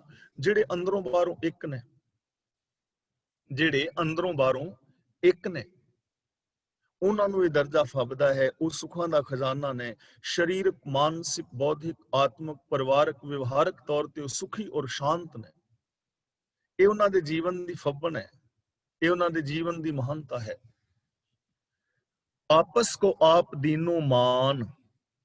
ਫਿਰ ਐਸੇ ਲੋਕਾਂ ਨੂੰ ਮਾਣ ਮਿਲਦਾ ਨਾ ਜਗਤ ਵਿੱਚ। ਚੰਗੇ ਕੰਮ ਕਰਨ ਵਾਲੇ ਜੋ ਲੋਕ ਨੇ ਉਹਨਾਂ ਨੂੰ ਮਾਣ ਮਿਲਦਾ ਹੈ, ਚਾਹੇ ਉਹ ਧਰਮ ਦੀ ਦੁਨੀਆ ਵਿੱਚ ਚੰਗਾ ਕੰਮ ਕਰਨ, ਰਾਜਨੀਤੀ ਦੀ ਦੁਨੀਆ ਵਿੱਚ ਕੰਮ ਚੰਗਾ ਕਰਨ, ਸਮਾਜਿਕ ਦੁਨੀਆ ਵਿੱਚ ਚੰਗਾ ਕੰਮ ਕਰਨ, ਜਾਂ ਸਾਇੰਸ ਦੀ ਦੁਨੀਆ ਵਿੱਚ ਚੰਗਾ ਕੰਮ ਕਰਨ। ਜਿਸ ਵੀ ਫੀਲਡ ਦੇ ਅੰਦਰ ਕੋਈ ਚੰਗਾ ਕੰਮ ਕਰੇਗਾ ਉਹਨੂੰ ਮਾਣ ਮਿਲੇਗਾ, ਸਤਿਕਾਰ ਮਿਲੇਗਾ। ਤੇ ਗੁਰੂ ਜੀ ਕਹਿੰਦੇ ਨੇ ਜੋ ਰੱਬੀ ਰਜਾ ਦੇ ਵਿੱਚ ਤੁਰਦੇ ਨੇ ਉਹਨਾਂ ਨੂੰ ਮਾਣ ਮਿਲਦਾ ਹੈ, ਰੱਬ ਮਾਣ ਦਿੰਦਾ ਹੈ। ਆਪਸ ਕੋ ਆਪ ਦੀਨੋ ਮਾਨ, ਤਾਂ ਸਮਝ ਲਓ ਰੱਬ ਆਪਣੇ ਆਪ ਨੂੰ ਆਪ ਹੀ ਮਾਣ ਦੇ ਰਿਹਾ ਹੈ। ਆਪਸ ਕੋ ਦਾ ਮਤਲਬ ਆਪਣੇ ਨੂੰ ਆਪ ਹੀ ਮਾਣ ਦਿੰਦਾ ਹੈ, ਯਾਨੀ ਰੱਬ ਦਾ ਮਾਣ ਸੇਵਕ ਦਾ ਮਾਣ ਹੈ, ਸੇਵਕ ਦਾ ਮਾਣ ਰੱਬ ਦਾ ਮਾਣ ਹੈ। ਰੱਬ ਔਰ ਸੇਵਕ ਇੱਕੋ ਹੀ ਨੇ। ਤਾਂ ਇਸ ਤਰ੍ਹਾਂ ਜੋ ਉਹਦੇ ਆਪਣੇ ਹੋ ਜਾਂਦੇ ਨੇ ਉਹਨਾਂ ਨੂੰ ਮਾਣ ਜਗਤ ਦਿੰਦਾ ਹੈ। ਨਾਨਕ ਪ੍ਰਭ ਜਨ ਏਕੋ ਜਾਨ। ਧੰਨ ਗੁਰੂ ਅਰਜਨ ਪਾਤਸ਼ਾਹ ਜੀ ਕਹਿੰਦੇ ਨੇ, ਹੇ ਭਾਈ, ਰੱਬ ਨੂੰ ਤੇ ਰੱਬ ਦੇ ਪਿਆਰੇ ਨੂੰ ਇੱਕੋ ਹੀ ਸਮਝੋ, ਉਹ ਦੋ ਨਹੀਂ ਹਨ। ਕਿਉਂਕਿ ਰੱਬ ਦਾ ਜਿਹੜਾ ਪਿਆਰਾ ਹੈ, ਰੱਬ ਦੀ ਰਜਾ ਵਿੱਚ ਤੁਰਨ ਵਾਲਾ ਹੈ, ਜਿਹਦੇ ਵਿੱਚ ਰੱਬੀ ਗੁਣ ਨੇ, ਰੱਬ ਦਾ ਹੀ ਉਹ ਰੂਪ ਹੈ। ਕਿਉਂਕਿ ਉਹਦੇ ਵਿੱਚ ਕੋਈ ਔਗਣ ਨਹੀਂ ਹੈ, ਉਹਦੇ ਵਿੱਚ ਮੇਰ ਤੇਰ ਦੇ ਵਿਤਕਰੇ ਨਹੀਂ ਹਨ। ਰੱਬ ਦਾ ਪਿਆਰਾ ਰੱਬ ਦਾ ਹੀ ਰੂਪ ਹੋ ਜਾਂਦਾ ਹੈ। ਜਿਨ ਜਾਤਾ ਸੋ ਤਿਸ ਹੀ ਜਿਹਾ, ਭੇਦ ਨਾ ਜਾਣੋ ਮਾਨਸ ਤੇਹਾ। ਤਾਂ ਇਸ ਦੁਨੀਆ ਦੇ ਵਿੱਚ ਕੁਛ ਜੰਮਦਾ ਮਰਦਾ ਨਹੀਂ। ਇੱਕ ਰੱਬ ਫੈਲਿਆ ਹੋਇਆ ਹੈ, ਇੱਕ ਰੱਬ ਪਸਰਿਆ ਹੋਇਆ ਹੈ। ਚਾਰ ਚੁਫੇਰੇ ਉਹਦਾ ਨੂਰ, ਉਹਦਾ ਜ਼ਹੂਰ, ਉਹਦਾ ਜਲਵਾ ਹੈ। ਸਾਰੀ ਕਾਇਨਾਤ ਉਹਨੇ ਆਪਣੇ ਆਪ ਤੋਂ ਪੈਦਾ ਕੀਤੀ ਹੈ। ਸਾਰੀ ਕਾਇਨਾਤ ਉਹਦੇ ਰੱਬੀ ਰਜਾ ਹੁਕਮ ਦੇ ਅੰਦਰ, ਸਿਸਟਮ ਦੇ ਅੰਦਰ ਚੱਲ ਰਹੀ ਹੈ। ਜੋ ਰੱਬੀ ਰਜਾ ਮੁਤਾਬਕ ਜ਼ਿੰਦਗੀ ਜੀਂਦੇ ਹਨ ਉਹਨਾਂ ਨੂੰ ਸੁੱਖ, ਸ਼ਾਂਤੀ, ਆਨੰਦ, ਖੇੜਾ, ਪ੍ਰਸੰਨਤਾ ਮਿਲ ਜਾਂਦੀ ਹੈ। ਇਸ ਲਈ ਸਾਨੂੰ ਚਾਹੀਦਾ ਹੈ ਕਿ ਅਸੀਂ ਕਿਸੇ ਨੂੰ ਦੁੱਖ ਨਾ ਦੇਈਏ, ਸੁਖੀ ਕਰਨ ਦਾ ਯਤਨ ਕਰੀਏ, ਕਿਸੇ ਦੇ ਦੁੱਖਾਂ ਦੇ ਵਿੱਚ ਸ਼ਾਮਲ ਹੋਈਏ, ਉਹਦੇ ਦੁੱਖਾਂ ਨੂੰ ਹਰੀਏ, ਸੁੱਖ ਦੇਈਏ। ਤੇ ਜੇ ਅਸੀਂ ਕਿਸੇ ਨੂੰ ਸੁੱਖ ਦੇਣ ਜੋਗੇ ਨਹੀਂ ਤਾਂ ਘੱਟ ਤੋਂ ਘੱਟ ਦੁੱਖ ਨਾ ਦੇਈਏ। ਜੇ ਕਿਸੇ ਦਾ ਵਿਕਾਸ ਨਹੀਂ ਕਰ ਸਕਦੇ ਤਾਂ ਵਿਨਾਸ਼ ਨਾ ਕਰੀਏ। ਜੇ ਕਿਸੇ ਦੇ ਗੁਣਾਂ ਦੀ ਅਸੀਂ ਮੁੱਲ ਨਹੀਂ ਪਾ ਸਕਦੇ ਤਾਂ ਉਹਦੀ ਐਵੇਂ ਬਦਖੋਈ ਨਾ ਕਰਦੇ ਫਿਰੀਏ। ਚੰਗੇ ਇਨਸਾਨ ਬਣਨ ਦਾ ਯਤਨ ਕਰੀਏ, ਰੱਬੀ ਰਜ਼ਾ ਦੇ ਵਿੱਚ ਤੁਰੀਏ, ਬਾਣੀ ਨੂੰ ਆਪ ਪੜ੍ਹੀਏ, ਬਾਣੀ ਮੁਤਾਬਕ ਜ਼ਿੰਦਗੀ ਜੀਵੀਏ। ਅਸੀਂ ਜੀਵਨ ਮੁਕਤ ਹੋ ਸਕਦੇ ਹਾਂ, ਰੱਬ ਦੇ ਅੰਦਰ ਸਮਾ ਕੇ ਰੱਬ ਦਾ ਰੂਪ ਹੋ ਸਕਦੇ ਹਾਂ। ਆਪਣੇ ਜੀਵਨ ਨੂੰ, ਪਰਿਵਾਰ ਦੇ ਜੀਵਨ ਨੂੰ, ਸਮਾਜ ਔਰ ਸੰਸਾਰ ਨੂੰ ਅਸੀਂ ਸਵਰਗ ਬਣਾ ਸਕਦੇ ਹਾਂ। ਤਾਂ ਅੱਜ ਦੀ ਇਸ ਵਿਚਾਰ ਵਿੱਚ ਜੇ ਕਿਸੇ ਵੀਰ ਭੈਣ ਨੇ ਕੋਈ ਸਵਾਲ ਪੁੱਛਣਾ ਹੈ ਉਹ ਸਵਾਲ ਪੁੱਛ ਸਕਦੇ ਹੋ। ਜੇ ਕਿਸੇ ਵੀਰ ਭੈਣ ਨੇ ਆਪਣੇ ਵਿਊਜ਼ ਦੇਣੇ ਨੇ ਉਹ ਆਪਣੇ ਵਿਊਜ਼ ਦੇ ਸਕਦੇ ਹੋ। ਫੇਸਬੁੱਕ ਦੇ ਉੱਤੇ ਜਿਹੜੇ ਮੇਰੇ ਵੀਰ ਭੈਣਾਂ ਸਰਵਣ ਕਰ ਰਹੇ ਨੇ, ਮੈਂ ਉਹਨਾਂ ਦਾ ਵੀ ਧੰਨਵਾਦ ਕਰਦਾ ਜੋ ਆਪ ਇਹਨਾਂ ਵੀਰ ਸਾਡੇ ਪਿਆਰ ਬਖਸ਼ਦੇ ਹੋ। ਕਲਾਸ ਵਾਲੇ ਵੀਰਾਂ ਭੈਣਾਂ ਦਾ ਧੰਨਵਾਦ। ਹੁਣ ਵੀਰ ਤਰਲੋਚਨ ਸਿੰਘ ਜੀ ਅਨਮਿਊਟ ਹੋ ਗਏ ਨੇ, ਅਗਲੀ ਕਾਰਵਾਈ ਉਹ ਕਰਨਗੇ। ਹੋਈਆਂ ਭੁੱਲਾਂ ਦੀ ਖਿਮਾ। ਵਾਹਿਗੁਰੂ ਜੀ ਕਾ ਖਾਲਸਾ, ਵਾਹਿਗੁਰੂ ਜੀ ਕੀ ਫਤਿਹ। ਵਾਹਿਗੁਰੂ ਜੀ ਕਾ ਖਾਲਸਾ, ਵਾਹਿਗੁਰੂ ਜੀ ਕੀ ਫਤਿਹ। ਧੰਨਵਾਦ ਗਿਆਨੀ ਜੀ। ਤੇ ਜਿੱਦਾਂ ਆਪ ਜੀ ਨੇ ਗਿਆਨੀ ਜੀ ਦੇ ਕੋਲ ਸੁਣ ਲਿਆ ਜੀ ਕਿ ਅੱਜ ਦੀ ਕਥਾ ਦੇ ਵਿੱਚ ਜੋ ਕੁਛ ਵੀ ਵਿਚਾਰ ਹੋਈ ਹੈ ਉਹਦੇ ਵਿੱਚ ਤੁਸੀਂ ਕੋਈ ਸਵਾਲ ਪੁੱਛਣਾ ਹੋਵੇ ਜਾਂ ਤੁਸੀਂ ਕੋਈ ਆਪਣੇ ਵਿਚਾਰ ਦੇਣੇ ਆ ਤਾਂ ਤੁਸੀਂ ਹੁਣੇ ਹੀ ਅਨਮਿਊਟ ਹੋ ਜਾਓ ਜੀ। ਇੱਦਾਂ ਬਾਅਦ ਦੇ ਵਿੱਚ ਲੇਟ ਨਾ ਕਰਿਆ ਕਰੋ, ਤੇ ਤਾਂ ਕਿ ਫਿਰ ਆਪਾਂ ਅੱਗੇ ਵੱਧ ਸਕੀਏ। ਤੋ ਅਜੇ ਤਾਈਂ ਕੋਈ ਅਨਮਿਊਟ ਨਹੀਂ ਹੋਇਆ ਜੀ। ਅੱਜ ਹੈ ਨਹੀਂ ਕੋਈ ਸਵਾਲ, ਕੋਈ ਵਿਚਾਰ ਹੈ ਨਹੀਂ ਤੁਹਾਡੀ? ਠੀਕ ਹੈ ਜੀ, ਨਹੀਂ ਹੈਗੀ ਤਾਂ ਮੈਂ ਇੱਕ ਵਿਚਾਰ ਤੁਹਾਡੇ ਨਾਲ ਸਾਂਝੀ ਕਰਨੀ ਚਾਹੁੰਦਾ ਜੀ। ਉਹ ਹੈਗੀ ਆ, ਹਾਂਜੀ ਭਾਈ ਗਗਨਦੀਪ ਸਿੰਘ ਜੀ, ਤੁਸੀਂ ਕਰ ਲਓ ਪਹਿਲਾਂ ਗੱਲ। ਨਹੀਂ ਤੁਸੀਂ ਕਰ ਲਓ ਮਹਾਰਾਜ ਫਿਰ। ਨਹੀਂ ਮੈਂ ਫਿਰ ਉਹ ਰਾਊਂਡ ਫਿਨਿਸ਼ ਕਰ ਦੂੰਗਾ, ਫਿਰ ਜਦੋਂ ਤੁਸੀਂ ਗੱਲ ਕਰ ਲਈ ਨਾ ਮੈਂ ਗੱਲ ਕਰ ਦੂੰਗਾ। ਅੱਛਾ ਚਲੋ ਠੀਕ ਹੈ। ਭਾਈ ਸਾਹਿਬ ਜੀ, ਖਾਲਸਾ ਜੀ ਫਤਿਹ ਜੀ। ਮੈਂ ਅੱਜ ਸ਼ਬਦ ਪੜ੍ਹ ਰਿਹਾ ਸੀ, ਰਾਮਦਾਸ ਸਰੋਵਰ ਨਾਤੇ ਸਭ ਉਤਰੇ ਪਾਪ ਕਮਾਤੇ। ਇਹਦਾ ਮੈਨੂੰ ਮਾੜਾ ਮੀਨਿੰਗ ਸਮਝਾਓਗੇ? ਰਾਮਦਾਸ ਦਾ ਮਤਲਬ ਹੈ ਰਾਮ ਦੇ ਦਾਸ। ਰਾਮਦਾਸ ਸਰੋਵਰ ਦਾ ਮਤਲਬ ਰਾਮ ਦੇ ਦਾਸਾਂ ਦਾ ਸਰੋਵਰ, ਯਾਨੀ ਸਤਸੰਗਤ। ਰਾਮਦਾਸ ਸਰੋਵਰ ਦਾ ਮਤਲਬ ਸਤਸੰਗਤ। ਨਾਤੇ ਦਾ ਮਤਲਬ ਜਿਨ੍ਹਾਂ ਨੇ ਸਤਸੰਗ ਵਿੱਚ ਇਸ਼ਨਾਨ ਕਰਕੇ ਆਪਣੀ ਮਾਨਸਿਕਤਾ ਨੂੰ ਸਾਫ਼ ਕੀਤਾ, ਉਹਨਾਂ ਦੇ ਸਾਰੇ ਪਾਪ ਲੈ ਗਏ। ਰਾਮਦਾਸ ਸਰੋਵਰ ਨਾਤੇ ਸਭ ਉਤਰੇ ਪਾਪ ਕਮਾਤੇ। ਜਿਨ੍ਹਾਂ ਨੇ ਸਤਸੰਗਤ ਦੇ ਅੰਦਰ ਮਾਨਸਿਕ ਇਸ਼ਨਾਨ ਕੀਤਾ, ਉਹਨਾਂ ਦੇ ਸਾਰੇ ਪਾਪ ਉਤਰ ਗਏ। ਰਾਮਦਾਸ ਸਰੋਵਰ ਨਾਤੇ ਸਭ ਉਤਰੇ ਪਾਪ ਕਮਾਤੇ। ਨਿਰਮਲ ਹੋਏ ਕਰ ਇਸ਼ਨਾਨਾ, ਗੁਰ ਪੂਰੇ ਕਿੰਨੇ ਦਾਨਾ। ਉਹ ਮਾਨਸਿਕ ਤੌਰ ਤੇ ਇਸ਼ਨਾਨ ਕਰਕੇ ਉਹਨਾਂ ਦੀ ਮਾਨਸਿਕਤਾ ਮੈਲ ਤੋਂ ਰਹਿਤ ਹੋ ਗਈ, ਤੇ ਇਹ ਜਿਹੜਾ ਗਿਆਨ ਦੀ ਦਾਤ ਤੇ ਗੁਰੂ ਨੇ ਉਹਨਾਂ ਨੂੰ ਬਖਸ਼ਿਸ਼ ਕੀਤੀ। ਹਾਂਜੀ ਧੰਨਵਾਦ। ਠੀਕ ਹੈ ਜੀ, ਧੰਨਵਾਦ। ਹੋਰ ਕੋਈ ਜੀ? ਨਹੀਂ ਜੀ, ਮੈਂ ਜਿਹੜੀ ਇਨਫੋਰਮੇਸ਼ਨ ਤੁਹਾਡੇ ਨਾਲ ਸ਼ੇਅਰ ਕਰਨੀ ਚਾਹੁੰਦਾ ਜੀ, ਉਹ ਹੈਗੀ ਆ ਇੱਕ ਪ੍ਰੋਗਰਾਮ ਜਿਹੜਾ ਮੈਂ ਦੇਖਿਆ ਸੀਗਾ ਜੀ 2-3 ਦਿਨ ਪਹਿਲਾਂ ਆਪਣੇ ਟੈਲੀਵਿਜ਼ਨ ਤੇ। ਕਾਫੀ ਪੁਰਾਣਾ ਪ੍ਰੋਗਰਾਮ ਆ, 2011-12 ਦਾ ਮੇਰਾ ਖਿਆਲ, ਤੇ ਉਹ ਅਜੇ ਵੀ ਆਪਣੇ ਸਿਸਟਮ ਦੇ ਵਿੱਚ ਪਿਆ ਹੈ। ਜੇ ਕਿਸੇ ਨੇ ਦੇਖਣਾ ਹੋਵੇ ਤਾਂ ਮੈਂ ਸਟਰੋਂਗਲੀ ਰეკਮੈਂਡ ਕਰਦਾ। ਉਹ ਸਾਡੀ ਜਿਹੜੀ ਗੁਰਬਾਣੀ ਆ ਉਹਦੇ ਨਾਲ ਵੀ ਤੇ ਜਨਰਲ ਨੌਲੇਜ ਦੇ ਵਿੱਚ ਵੀ ਵਾਧਾ ਕਰਦਾ ਹੈ। ਸਾਡੀ ਗੁਰਬਾਣੀ ਨਾਲ ਇੱਦਾਂ ਮੇਲ ਖਾਂਦਾ ਜੀ ਕਿ ਜਿੱਦਾਂ ਗੁਰਬਾਣੀ ਦੇ ਵਿੱਚ ਕਈ ਖੁਲਾਸੇ ਕੀਤੇ ਆ, ਪਰ ਉਹ ਹੈਗੇ ਇਸ਼ਾਰੇ ਮਾਤਰ। ਉਹਨੂੰ ਕੋਈ ਸਮਝਾਉਣ ਵਾਸਤੇ ਸਾਨੂੰ ਜਿੱਦਾਂ ਗਿਆਨੀ ਜੀ ਆ ਜਾਂ ਹੋਰ ਕੋਈ ਹੋਣੇ ਚਾਹੀਦੇ ਆ ਜਿਹੜੇ ਸਾਨੂੰ ਉਹਨਾਂ ਦਾ ਪੂਰਾ ਮਤਲਬ ਦੱਸ ਸਕਣ। ਜਿਸ ਤਰ੍ਹਾਂ ਜਿੱਦਾਂ ਆਪਣੇ ਸਾਇੰਸ ਦੇ ਵਿੱਚ ਬਿਗ ਬੈਂਗ ਕਹਿ ਦਿੰਦੇ ਆ ਜੀ, ਤੇ ਉਹਦਾ ਜਿੱਦਾਂ ਸਾਡੀ ਗੁਰਬਾਣੀ ਦੇ ਵਿੱਚ ਅਰਬਦ ਨਰਬਦ ਧੁੰਦੂ ਕਾਰਾ, ਤਰਨਾ ਗਗਨਾ ਹੁਕਮ ਪਾਰਾ, ਨਾ ਦਿਨ ਰਹਿਣ ਨਾ ਚੰਦ ਨਾ ਸੂਰਜ, ਸੁਨ ਸਮਾਧ ਲਗਾਏ ਦਾ, ਉਹਦੇ ਬਾਰੇ ਖੁਲਾਸਾ ਇਸ ਪ੍ਰੋਗਰਾਮ ਦੇ ਵਿੱਚ ਵੀ ਕੀਤਾ ਹੈ ਜੀ। ਤੇ ਆਪਣੇ ਜਿਹੜੇ 5 ਤੱਤ ਕੋ ਤਨ ਰਚੇ ਵਾਲਾ ਵੀ ਆ, ਤੇ 5 ਐਲੀਮੈਂਟ ਸਾਡੇ ਜਿਹੜੇ ਹੈਗੇ ਆ, ਉਹਨਾਂ ਤੋਂ ਸਾਡੇ ਤਨ ਦੀ ਰਚਨਾ ਹੋਈ ਹੈ।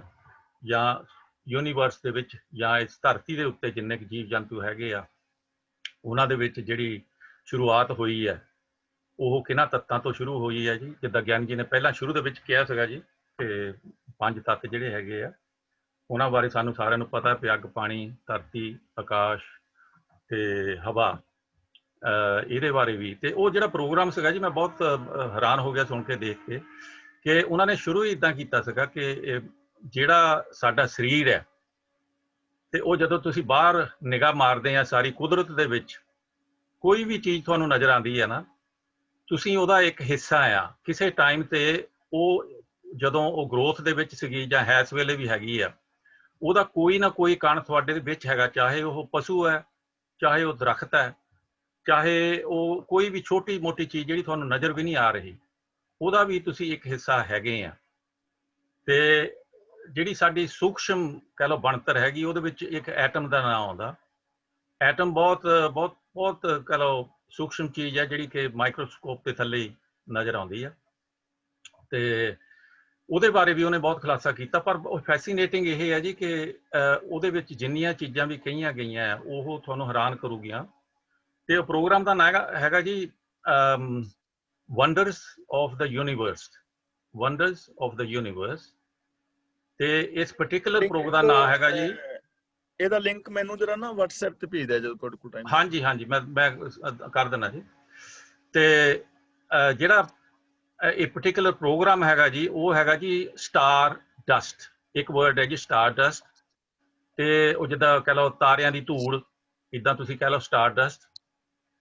ਤੇ ਉਹਦੇ ਵਿੱਚ ਉਹਨੇ ਸ਼ੁਰੂ ਹੀ ਇੱਥੋਂ ਕੀਤਾ ਸੀਗਾ ਵੀ ਜਿੱਦਾਂ ਮੈਂ ਪਹਿਲਾਂ ਕਿਹਾ ਕਿ ਸਾਡੀ ਜਿਹੜੀ ਹੋਂਦ ਆ ਨਾ ਇਹਦੇ ਵਿੱਚ ਜਿਹੜੀ ਚੀਜ਼ ਤੁਹਾਨੂੰ ਬਾਹਰ ਨਜ਼ਰ ਆਉਂਦੀ ਨਾ ਤੁਸੀਂ ਉਹਦਾ ਇੱਕ ਹਿੱਸਾ ਆ।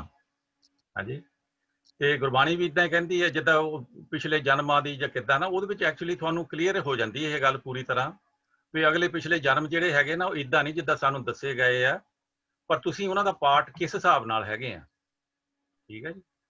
ਤੇ ਫਿਰ ਜਿਸ ਤਰ੍ਹਾਂ ਇਹ 5 ਤੱਤ ਹੈਗੇ ਇਹਨਾਂ ਦੀਆਂ ਹੋਰ ਬ੍ਰਾਂਚਾਂ ਬਹੁਤ ਆ। ਉਹਨਾਂ ਨੇ 92 ਜਾਨੀ ਐਲੀਮੈਂਟ ਦੱਸੇ ਆ ਜਿਹੜੇ ਕਿ ਇਸ ਧਰਤੀ ਦੇ ਵਿੱਚ ਸਾਰੇ ਹੈਗੇ ਆ 92।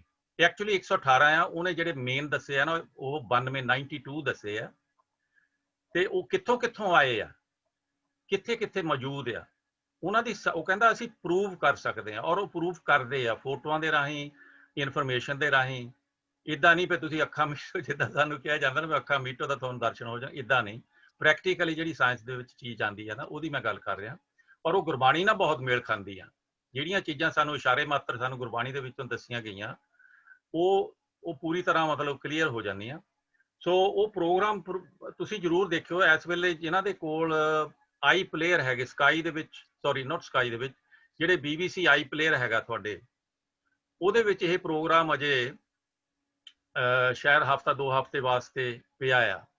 ਤੇ ਮੈਂ ਐਕਚੁਅਲੀ ਦੇਖਿਆ ਸੀਗਾ ਇੱਕ ਚੈਨਲ ਹੈਗਾ ਸਾਡੇ ਇੱਥੇ ਇੰਗਲੈਂਡ ਦੇ ਵਿੱਚ ਸਕਾਈ ਦੇ ਵਿੱਚ 166 ਉਹ ਚੈਨਲ ਦਾ ਨਾਮ ਹੈਗਾ ਈਡਨ, EDEN।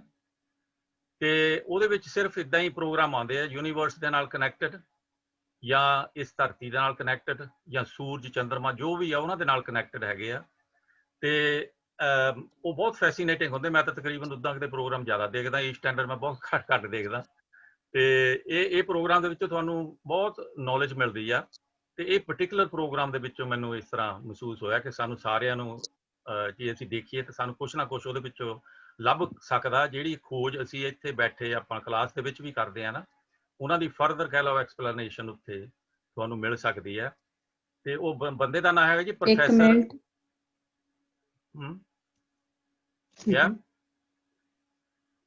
ਮੈਂ ਕਿਹਾ ਤੁਸੀਂ ਜਿੱਦਾਂ ਇੱਕ ਤਾਂ ਸਟਾਰ ਡਸਟ ਦੱਸਿਆ, ਦੂਸਰਾ ਉਹਦਾ ਡੈਸਟਨੀ ਸੀਗਾ ਨਾ। ਉਹ ਮੈਂ ਇਹਦੇ ਤੇ ਪਰਟੀਕੂਲਰ ਇਹਦੇ ਤੇ ਮੈਂ ਮਤਲਬ ਕਨਸੈਂਟਰੇਟ ਕਰਦਾ। ਜਦੋਂ ਉਹਨਾਂ ਨੇ ਇਹ ਸਟਾਰ ਡਸਟ ਦੇਖਣਾ ਨਾ ਉਹਦੇ ਵਿੱਚ ਸਾਰਾ ਕੁਝ ਖੁੱਲ ਜਾਣਾ ਆ। ਤੇ ਤੁਸੀਂ ਸਟਾਰ ਡਸਟ ਜਿਹੜਾ ਪ੍ਰੋਗਰਾਮ ਹੈ ਉਹਦੇ ਤੇ ਜਾਣੀ ਤੁਸੀਂ ਕਨਸੈਂਟਰੇਟ ਕਰਿਓ। ਤੇ ਉਹਨੇ ਤੁਹਾਨੂੰ ਸ਼ਾਇਦ ਡੈਸਟਿਨੀ ਦੇ ਵਿੱਚ ਵੀ ਉਹ ਲੈ ਜਾਵੇ ਜਾਂ ਕਿੱਦਾਂ, ਹਨਾ। ਹੁਣ ਇਹਨਾਂ ਨੇ ਕਹਿ ਦਿੱਤਾ ਤਾਂ ਮੈਨੂੰ ਥੋੜਾ ਜਿਹਾ ਭੁਲੇਖਾ ਪੈ ਜਾਊਗਾ ਜਾਂ ਕਿੱਦਾਂ, ਪਰ ਮੈਨੂੰ ਇੰਨਾ ਪਤਾ ਹੈ ਜੀ ਸਟਾਰ ਡਸਟ ਉਹਦਾ ਨਾਮ ਪ੍ਰੋਗਰਾਮ ਦਾ ਹੈਗਾ। ਉਹਨੇ 3 ਪ੍ਰੋਗਰਾਮ ਇਹ ਬਣਾਏ ਸੀਗੇ, ਉਹਨਾਂ ਦੇ ਵਿੱਚੋਂ ਇੱਕ ਪ੍ਰੋਗਰਾਮ ਦਾ ਨਾਮ ਹੈਗਾ ਸਟਾਰ ਡਸਟ। ਤੇ ਪ੍ਰੋਫੈਸਰ ਬ੍ਰਾਇਨ ਕਾਕਸ ਹੈਗਾ ਜੀ ਉਹਦਾ ਨਾਮ, ਪ੍ਰੋਫੈਸਰ ਬ੍ਰਾਇਨ ਕਾਕਸ। ਤੇ ਉਹਨੇ ਇਹ ਕਾਫੀ ਜਾਣੀ ਖੁਲਾਸੇ ਕੀਤੇ ਆ, ਕਦੇ ਇਕੱਲਾ ਇਹਦੇ ਵਿੱਚ ਨਹੀਂ। ਇਹ ਤਾਂ ਬਹੁਤ ਫੈਸੀਨੇਟਿੰਗ ਹੈ। ਬਾਕੀ ਹੋਰ ਵੀ ਧਰਤੀ ਬਾਰੇ, ਹੋਰ ਚੰਦਰਮਾ, ਸੂਰਜ, ਬਿਗ ਬੈਂਗ ਥਿਊਰੀ ਜਾਂ ਹੋਰ ਜਿਹੜਾ ਹੈਗਾ ਉਸ ਚੈਨਲ ਤੇ ਸਾਰੇ ਇਦਾਂ ਦੇ ਪ੍ਰੋਗਰਾਮ ਆਉਂਦੇ, ਤੁਸੀਂ ਇਦਾਂ ਕਹਿ ਲਓ। ਠੀਕ ਹੈ ਜੀ। ਉਹਦੇ ਵਿੱਚ ਉਹਨਾਂ ਨੇ ਇਹ ਵੀ ਦੱਸਿਆ ਸੀ, ਜਿਹੜੀ ਗਿਆਨੀ ਜੀ ਹੁਣੀ ਇੱਕ ਗੱਲ ਕਹੀ ਸੀ ਕਿ ਜਿਹੜੀ ਐਨਰਜੀ ਆ ਉਹ ਨਾ ਘਟਦੀ ਆ ਨਾ ਵੱਧਦੀ ਆ, ਉਹ ਕਨਵਰਟ ਹੋ ਜਾਂਦੀ ਆ ਦੂਸਰੀ ਐਨਰਜੀ ਦੇ ਵਿੱਚ, ਹਨਾ। ਉਹਨੇ ਇਹ ਚੀਜ਼ ਖੁੱਲ ਕੇ ਕਹੀ ਸੀ ਕਿ ਜੋ ਵੀ ਇਸ ਬ੍ਰਹਿਮੰਡ ਦੇ ਯੂਨੀਵਰਸ ਦੇ ਵਿੱਚ ਇੱਕ ਵਾਰੀ ਪਿਆ ਆ, ਉਹ ਅੱਜ ਤੱਕ ਜਿੰਨੀ ਐਨਰਜੀ ਉਹਦੇ ਵਿੱਚ ਜਦੋਂ ਬਿਗ ਬੈਂਗ ਹੋਇਆ ਉਦੋਂ ਸੀਗੀ, ਉਨੀ ਐਨਰਜੀ ਅੱਜ ਆ। ਅੱਜ ਵੀ ਉਹਨੇ ਐਗਜ਼ੈਕਟਲੀ ਜਿੱਦਾਂ ਗਿਆਨੀ ਜੀ ਹੁਣੀ ਦੱਸਿਆ ਸੀਗਾ ਕਿ ਜਿਹੜਾ ਪਾਣੀ ਦਾ ਝਰਨਾ ਉਹਨੂੰ ਟਰਬਾਈਨ ਲਾ ਕੇ ਤੇ ਤੁਸੀਂ ਉਹਨੂੰ ਇਲੈਕਟ੍ਰਿਸਿਟੀ ਦੇ ਵਿੱਚ ਚੇਂਜ ਕਰ ਦਿੰਦੇ ਹੋ, ਉਹਨੇ ਐਗਜ਼ੈਕਟਲੀ ਇਹ ਚੀਜ਼ਾਂ ਦਿਖਾਈਆਂ ਆ। ਮਤਲਬ ਰੀਅਲੀ ਅਸੀਂ ਤੁਹਾਨੂੰ ਰਿਕਮੈਂਡ ਕਰਦੇ ਹਾਂ ਕਿ ਜਿਹੜੇ ਉਹਦੇ ਪ੍ਰੋਗਰਾਮ ਉਹ ਇੰਨੇ ਫੈਸੀਨੇਟਿੰਗ ਆ, ਬਹੁਤ ਜ਼ਿਆਦਾ। ਤੇ ਉਹ ਤੁਸੀਂ ਜ਼ਰੂਰ ਦੇ ਵਿੱਚ ਉਹ ਵੀ ਇੱਕ ਪ੍ਰੋਗਰਾਮ ਹੈਗਾ ਸੀਗਾ, ਹੁਣ ਮੈਨੂੰ ਪਤਾ ਨਹੀਂ ਉਹਦਾ ਕੀ ਨਾਂ ਆ। ਤੇ ਉਹ ਵੀ ਬਹੁਤ ਸੋਹਣਾ ਸੀ। ਉਹ ਮੌਤ ਵੀ ਉਹਦੇ ਵਿੱਚ ਦੱਸਦਾ ਆ ਕਿ ਮੌਤ ਜਿਹੜੀ ਆ ਉਹ ਤੁਹਾਡੀ ਕੀ ਆ, ਤੇ ਮੌਤ ਦੇ ਵਿੱਚ ਤੁਸੀਂ ਕਿੱਥੇ ਪਹੁੰਚਦੇ ਆ, ਕੀ ਹੈਗਾ ਆ। ਮਤਲਬ ਇਸ ਸੋ ਅਮੇਜ਼ਿੰਗ ਹੈ ਨਾ। ਅੱਜ ਦਾ ਜਿਹੜਾ ਗੁਰਬਾਣੀ ਦਾ ਪ੍ਰੋਗਰਾਮ ਵੀ ਸੀਗਾ ਨਾ ਆਪਣਾ, ਨਹਿ ਕਿਛ ਜਨਮੇ ਨਹਿ ਕਿਛ ਮਰੇ, ਇਹ ਸਾਰਾ ਉਹਦੇ ਨਾਲ ਰਿਲੇਟਡ ਹੀ ਆ। ਤਾਂ ਮੈਨੂੰ ਯਾਦ ਆ ਗਿਆ ਕਿ ਅਸੀਂ ਫੈਮਿਲੀ ਦੇ ਨਾਲ, ਬੱਚਿਆਂ ਦੇ ਨਾਲ ਵੀ ਇਹ ਦੇਖਿਆ ਸੀਗਾ ਪ੍ਰੋਗਰਾਮ। ਤੇ ਸਾਡੀ ਤਾਂ ਅੰਗਰੇਜ਼ੀ ਵੀ ਉਨੀ ਕੁ ਹੈ ਜੀ, ਸਮਝ ਵੀ ਉਨੀ ਕੁ ਹੈ। ਉਹਦੇ ਮੁਤਾਬਕ ਅਸੀਂ ਦੋ ਮੁੜ ਕੇ ਜਾਣੀ ਰਿਪੀਟ ਕਰਕੇ ਆਪਾਂ ਦੇਖਦੇ ਰਹੇ ਹਾਂ। ਪਰ ਉਹਨਾਂ ਦੀ ਜਿਹੜੀਆਂ ਸਟੇਟਮੈਂਟਾਂ ਸੀਗੀਆਂ ਨਾ ਬਹੁਤ ਫੈਸੀਨੇਟਿੰਗ ਆ।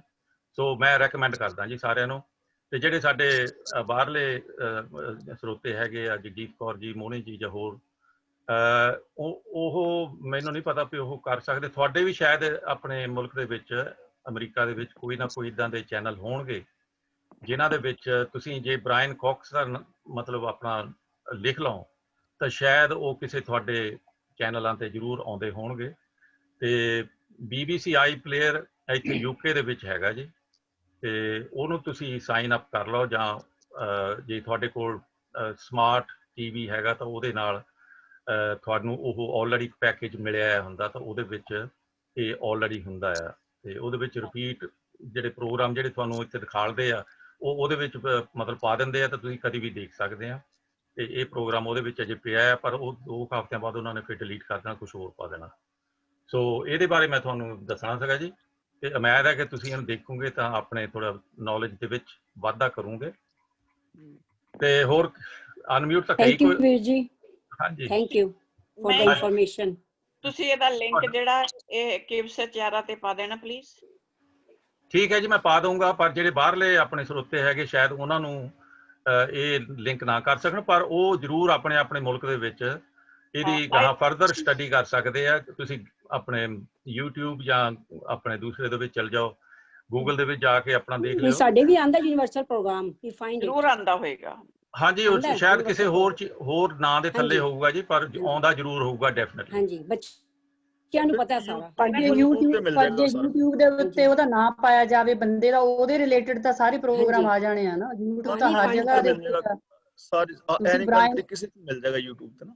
ਹਾਂਜੀ, YouTube ਦੇ ਵਿੱਚ ਤੁਸੀਂ ਪ੍ਰੋਫੈਸਰ ਬ੍ਰਾਇਨ ਕਾਕਸ ਕੇ ਦੇਖ ਲਿਓ, ਉਹਦੇ ਰਿਲੇਟਡ ਸਾਰੇ ਪ੍ਰੋਗਰਾਮ ਆ ਜਾਣੇ ਨਹੀਂ, ਪਤਾ ਲੱਗ ਜਾਏਗਾ। ਹਾਂਜੀ ਹਾਂਜੀ, ਉਹ ਇਸ ਟਾਈਮ ਦਾ ਜਿੱਦਾਂ ਤੁਸੀਂ, ਹਾਂਜੀ ਤੁਹਾਨੂੰ ਵੀ ਪਤਾ ਹੋਊਗਾ ਕਿ ਇੱਕ ਉਹ ਪ੍ਰੋਫੈਸਰ ਜਿਹੜਾ ਇੱਕ ਮਰਿਆ ਸੀ ਹੁਣ, ਸਾਇੰਟਿਸਟ ਸਟੀਵ ਹਾਕਨਸ। ਹਾਂਜੀ, ਉਹ ਜਿਹੜਾ ਆ ਇਹ ਉਹਦੇ ਲੈਵਲ ਦੇ ਉੱਤੇ ਆ। ਆਈ ਥਿੰਕ ਜੇ ਕੋਈ ਫਿਊਚਰ ਦੇ ਵਿੱਚ ਕੋਈ ਸਾਇੰਟਿਸਟ ਹੋਇਆ ਤੇ ਇਹ ਹੋਣਾ ਆ। ਇਹ ਓਕੇ, ਜਿਹੜਾ ਪ੍ਰੋਫੈਸਰ ਆ, ਹੀ ਇਜ਼ ਵੈਰੀ ਯੰਗ ਮੈਨ ਆ, ਪਰ ਅਮੇਜ਼ਿੰਗ ਆ, ਤੁਸੀਂ ਦੇਖਿਓ ਜ਼ਰੂਰ। ਹਾਂਜੀ, ਨਾ ਪਾ ਕੇ ਪਤਾ ਲੱਗ ਜਾਏਗਾ ਵੈਸੇ। ਜਿਸ ਤਰ੍ਹਾਂ ਡੇਵਿਡ ਐਟਨਬਰਾ ਤੁਸੀਂ ਨਾਂ ਸੁਣਿਆ ਹੋਣਾ ਸਾਰਿਆਂ ਨੇ, ਬਾਹਰਲਿਆਂ ਨੇ ਵੀ, ਇੱਥੇ ਵਾਲਿਆਂ ਨੇ ਵੀ। ਜਿੱਦਾਂ ਉਹਦੀ ਕਮਾਈ ਹੈ ਜੀ, ਉਹਨੇ ਆਪਣੀ ਸਾਰੀ ਜ਼ਿੰਦਗੀ ਇਹਨਾਂ ਪ੍ਰੋਗਰਾਮਾਂ ਤੇ ਰਿਸਰਚ ਕਰਨ ਵਾਸਤੇ ਲਾਤੀ ਆ, ਔਰ ਘੰਟੇ ਦਾ ਪ੍ਰੋਗਰਾਮ ਉਹਨਾਂ ਨੂੰ ਪਤਾ ਨਹੀਂ ਕਿੰਨੇ ਮਹੀਨੇ ਸਾਲ ਭਰ ਜਾਣੀ ਉਸ ਚੀਜ਼ ਦੀ ਵੇਟ ਕਰਨ ਵਾਸਤੇ ਲਾਉਂਦੇ ਸੀਗੇ। ਤਾਂ ਉਹ ਘੰਟੇ ਦੇ ਵਿੱਚ ਸਾਡੇ ਵਾਸਤੇ ਉਹ ਪਰੋਸ ਕੇ ਲਿਆ ਕੇ ਰੱਖਦੇ ਸੀ। ਉਹਨਾਂ ਦੀ ਉਹਦਾ ਦੇਣ ਨਹੀਂ ਦੇ ਸਕਦੇ, ਜਿੰਨੀ ਇਨਫੋਰਮੇਸ਼ਨ ਤੇ ਨੌਲੇਜ ਉਹਨਾਂ ਦੇ ਕੋਲੋਂ ਸਾਨੂੰ ਮਿਲੀ ਆ, ਇਹਦਾ ਧੰਨਵਾਦ ਨਹੀਂ ਕਰ ਸਕਦੇ। ਤੇ ਨਹੀਂ, ਅੱਛੀ ਇਨਫੋਰਮੇਸ਼ਨ ਹੈ, ਬੜੀ ਬਹੁਤ ਅੱਛੀ ਹੈ ਜੀ। ਤੇ ਮੈਂ ਲੈਕਚਰ ਸੁਣਿਆ ਸੀਗਾ ਪ੍ਰੋਫੈਸਰ ਉਦੋਕੇ ਦਾ, ਆਪਣੇ ਨਹੀਂ ਸਿੰਘ ਜਿਹੜੇ ਨੇ, ਪ੍ਰੋਫੈਸਰ ਉਦੋਕੇ, ਉਹਨਾਂ ਨੇ ਵੀ ਬਹੁਤ ਨਾਈਸ ਕਥਾ ਕੀਤੀ ਸੀਗੀ ਆਹੀ ਬਿਗ ਬੈਨ ਦੇ ਤੇ। ਅੱਛਾ, ਵੈਰੀ ਸਿੰਪਲ ਫਾਰਮ ਦੇ ਵਿੱਚ, ਪਰ ਹੈ ਸਹੀ। ਪਰ ਜਿਹੜੀ ਤੁਸੀਂ ਆਪਣੀ ਅੱਖਾਂ ਦੇ ਨਾਲ ਦੇਖਣੀ ਆ ਨਾ ਜੀ, ਪ੍ਰੈਕਟੀਕਲੀ ਕਿ ਕਿੱਦਾਂ ਹੁੰਦੀ ਆ ਉਹ ਬਿਗ ਬੈਂਗ, ਜਿਹੜੀ ਉਹ ਚੀਜ਼ ਆ, ਉਹਦੇ ਕੇ ਤਾਂ ਸਾਨੂੰ ਉੱਦਾਂ ਵੀ ਦੱਸ ਸਕਦਾ ਆ। ਤੇ ਜ਼ਿਆਦਾ ਸਮਝ ਆ ਜਾਏਗੀ ਨਾ, ਉਹ ਮੋਰ ਵੰਡਰਫੁਲ ਅਮੇਜ਼ਿੰਗ ਪਲੇਸ ਆ, ਉਹ ਤੁਸੀਂ ਦੇਖਿਓ। ਕਿਉਂਕਿ ਜੇ ਉਹ ਕਿਸੇ ਐਲੀਮੈਂਟ ਦੀ ਵੀ ਗੱਲ ਕਰਦੇ ਆ ਨਾ ਜੀ, ਉਹ ਤੁਹਾਨੂੰ ਐਕਚੁਅਲੀ ਉਹਨਾਂ ਨੇ ਦਿਖਾਇਆ ਸੀਗਾ ਵੀ ਉਹ ਜਿਹੜੇ ਐਲੀਮੈਂਟ ਆ ਨਾ, ਜਿੱਦਾਂ ਸਲਫਰ ਆ, ਉਹਨੂੰ ਤੁਸੀਂ ਅੱਗ ਦੇ ਵਿੱਚ ਉਹਨਾਂ ਨੇ ਥੋੜਾ ਜਿਹਾ ਪਾਊਡਰ ਸਲਫਰ ਦਾ ਸਿੱਟਿਆ ਸੀ ਏਦਾਂ, ਤੇ ਉਹਦਾ ਕੀ ਕਲਰ ਹੁੰਦਾ ਜੀ, ਕਲੋਰੀਨ ਦਾ ਕੀ ਕਲਰ ਹੁੰਦਾ। ਯਾਨੀ ਉਹਨੇ ਥੋੜੀਆਂ ਚੀਜ਼ਾਂ ਪ੍ਰੈਕਟੀਕਲੀ ਤੁਹਾਨੂੰ ਕਰਕੇ ਦੱਸੀਆਂ ਆ। ਤੇ ਮਤਲਬ ਚਲੋ, ਇਹ ਤਾਂ ਜਦੋਂ ਜਿਹਨੇ ਵੀ ਦੇਖਿਆ ਉਹ ਆਪਣੇ ਫੀਡਬੈਕ ਸਾਨੂੰ ਜ਼ਰੂਰ ਦੇਵੇ, ਤੁਸੀਂ ਕਿੱਦਾਂ ਪਸੰਦ ਕੀਤਾ ਜਾਂ ਨਹੀਂ ਕੀਤਾ। ਤੇ ਜਿਨ੍ਹਾਂ ਦੇ ਨਹੀਂ ਅਚੀਵ ਹੋ ਸਕਦਾ ਉਹ ਤਾਂ ਮਾਫੀ ਮੰਗਦੇ ਆ, ਪਰ ਮਿਲ ਜਾਏਗਾ। ਹਾਂਜੀ, ਤੇ ਜ਼ਰੂਰ ਦੇਖਿਓ ਜੀ, ਮੈਂ ਰეკਮੈਂਡ ਕਰਦਾ ਹਾਂ। ਅੱਛਾ, ਮੈਂ ਇਹਨਾਂ ਨੂੰ ਇੱਕ ਮਾੜੀ ਜਿਹੀ ਉਹਦੇ ਵਿੱਚ ਇਹੀ ਦੱਸਣੀ ਆ ਕਿ ਜਿੱਦਾਂ ਜਦੋਂ ਕੋਈ ਸਟਾਰ ਮਰਦਾ ਆ ਉੱਪਰ, ਜਦੋਂ ਸਟਾਰ ਕੋਈ ਬਲੋ ਅਪ ਹੁੰਦਾ ਆ, ਤੇ ਉਹਦੇ ਵਿੱਚ ਇਹ ਵੀ ਦੱਸਿਆ ਆ, ਕਿਉਂਕਿ ਇਦਾਂ ਦੀਆਂ ਥੋੜੀਆਂ ਗੱਲਾਂ ਬਹੁਤ ਥੋੜੀਆਂ ਔਖੀਆਂ ਜਿਹੀਆਂ ਸਮਝਣੀਆਂ ਤੁਸੀਂ ਹੋ ਸਕਦਾ ਆਪਣੇ ਕਿਸੇ ਬੱਚਿਆਂ ਨੂੰ, ਜਿਹੜੇ ਤਾਂ ਇੱਥੇ ਦੇ ਐਜੂਕੇਟਡ ਹੈਗੇ ਆ, ਉਹਨਾਂ ਨੂੰ ਪਤਾ। ਉਹਦੇ ਵਿੱਚ ਥੋੜੀ ਜਿਹੀ ਆਪਣੀ ਸਾਇੰਟੀਫਿਕ ਇਨਫੋਰਮੇਸ਼ਨ ਵੀ ਹੈਗੀ ਆ, ਰਾਈਟ।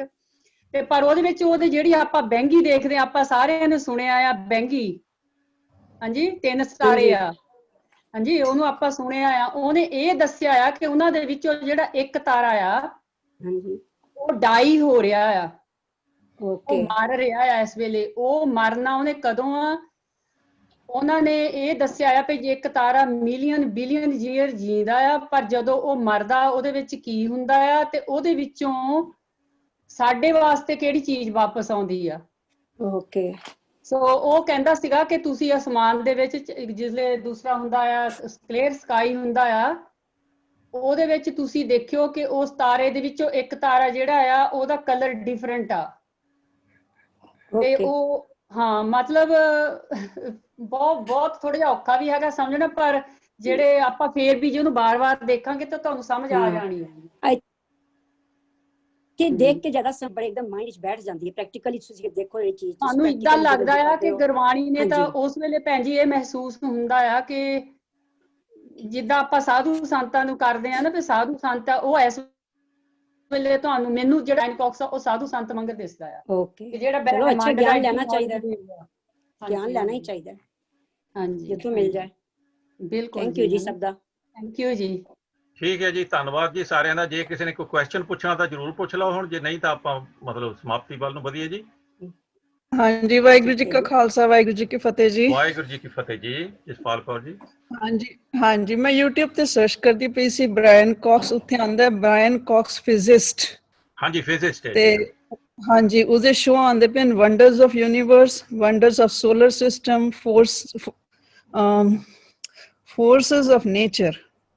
ਹਾਂਜੀ, ਇਹ ਸ਼ੋਜ਼ ਆ ਰਹੇ ਨੇ।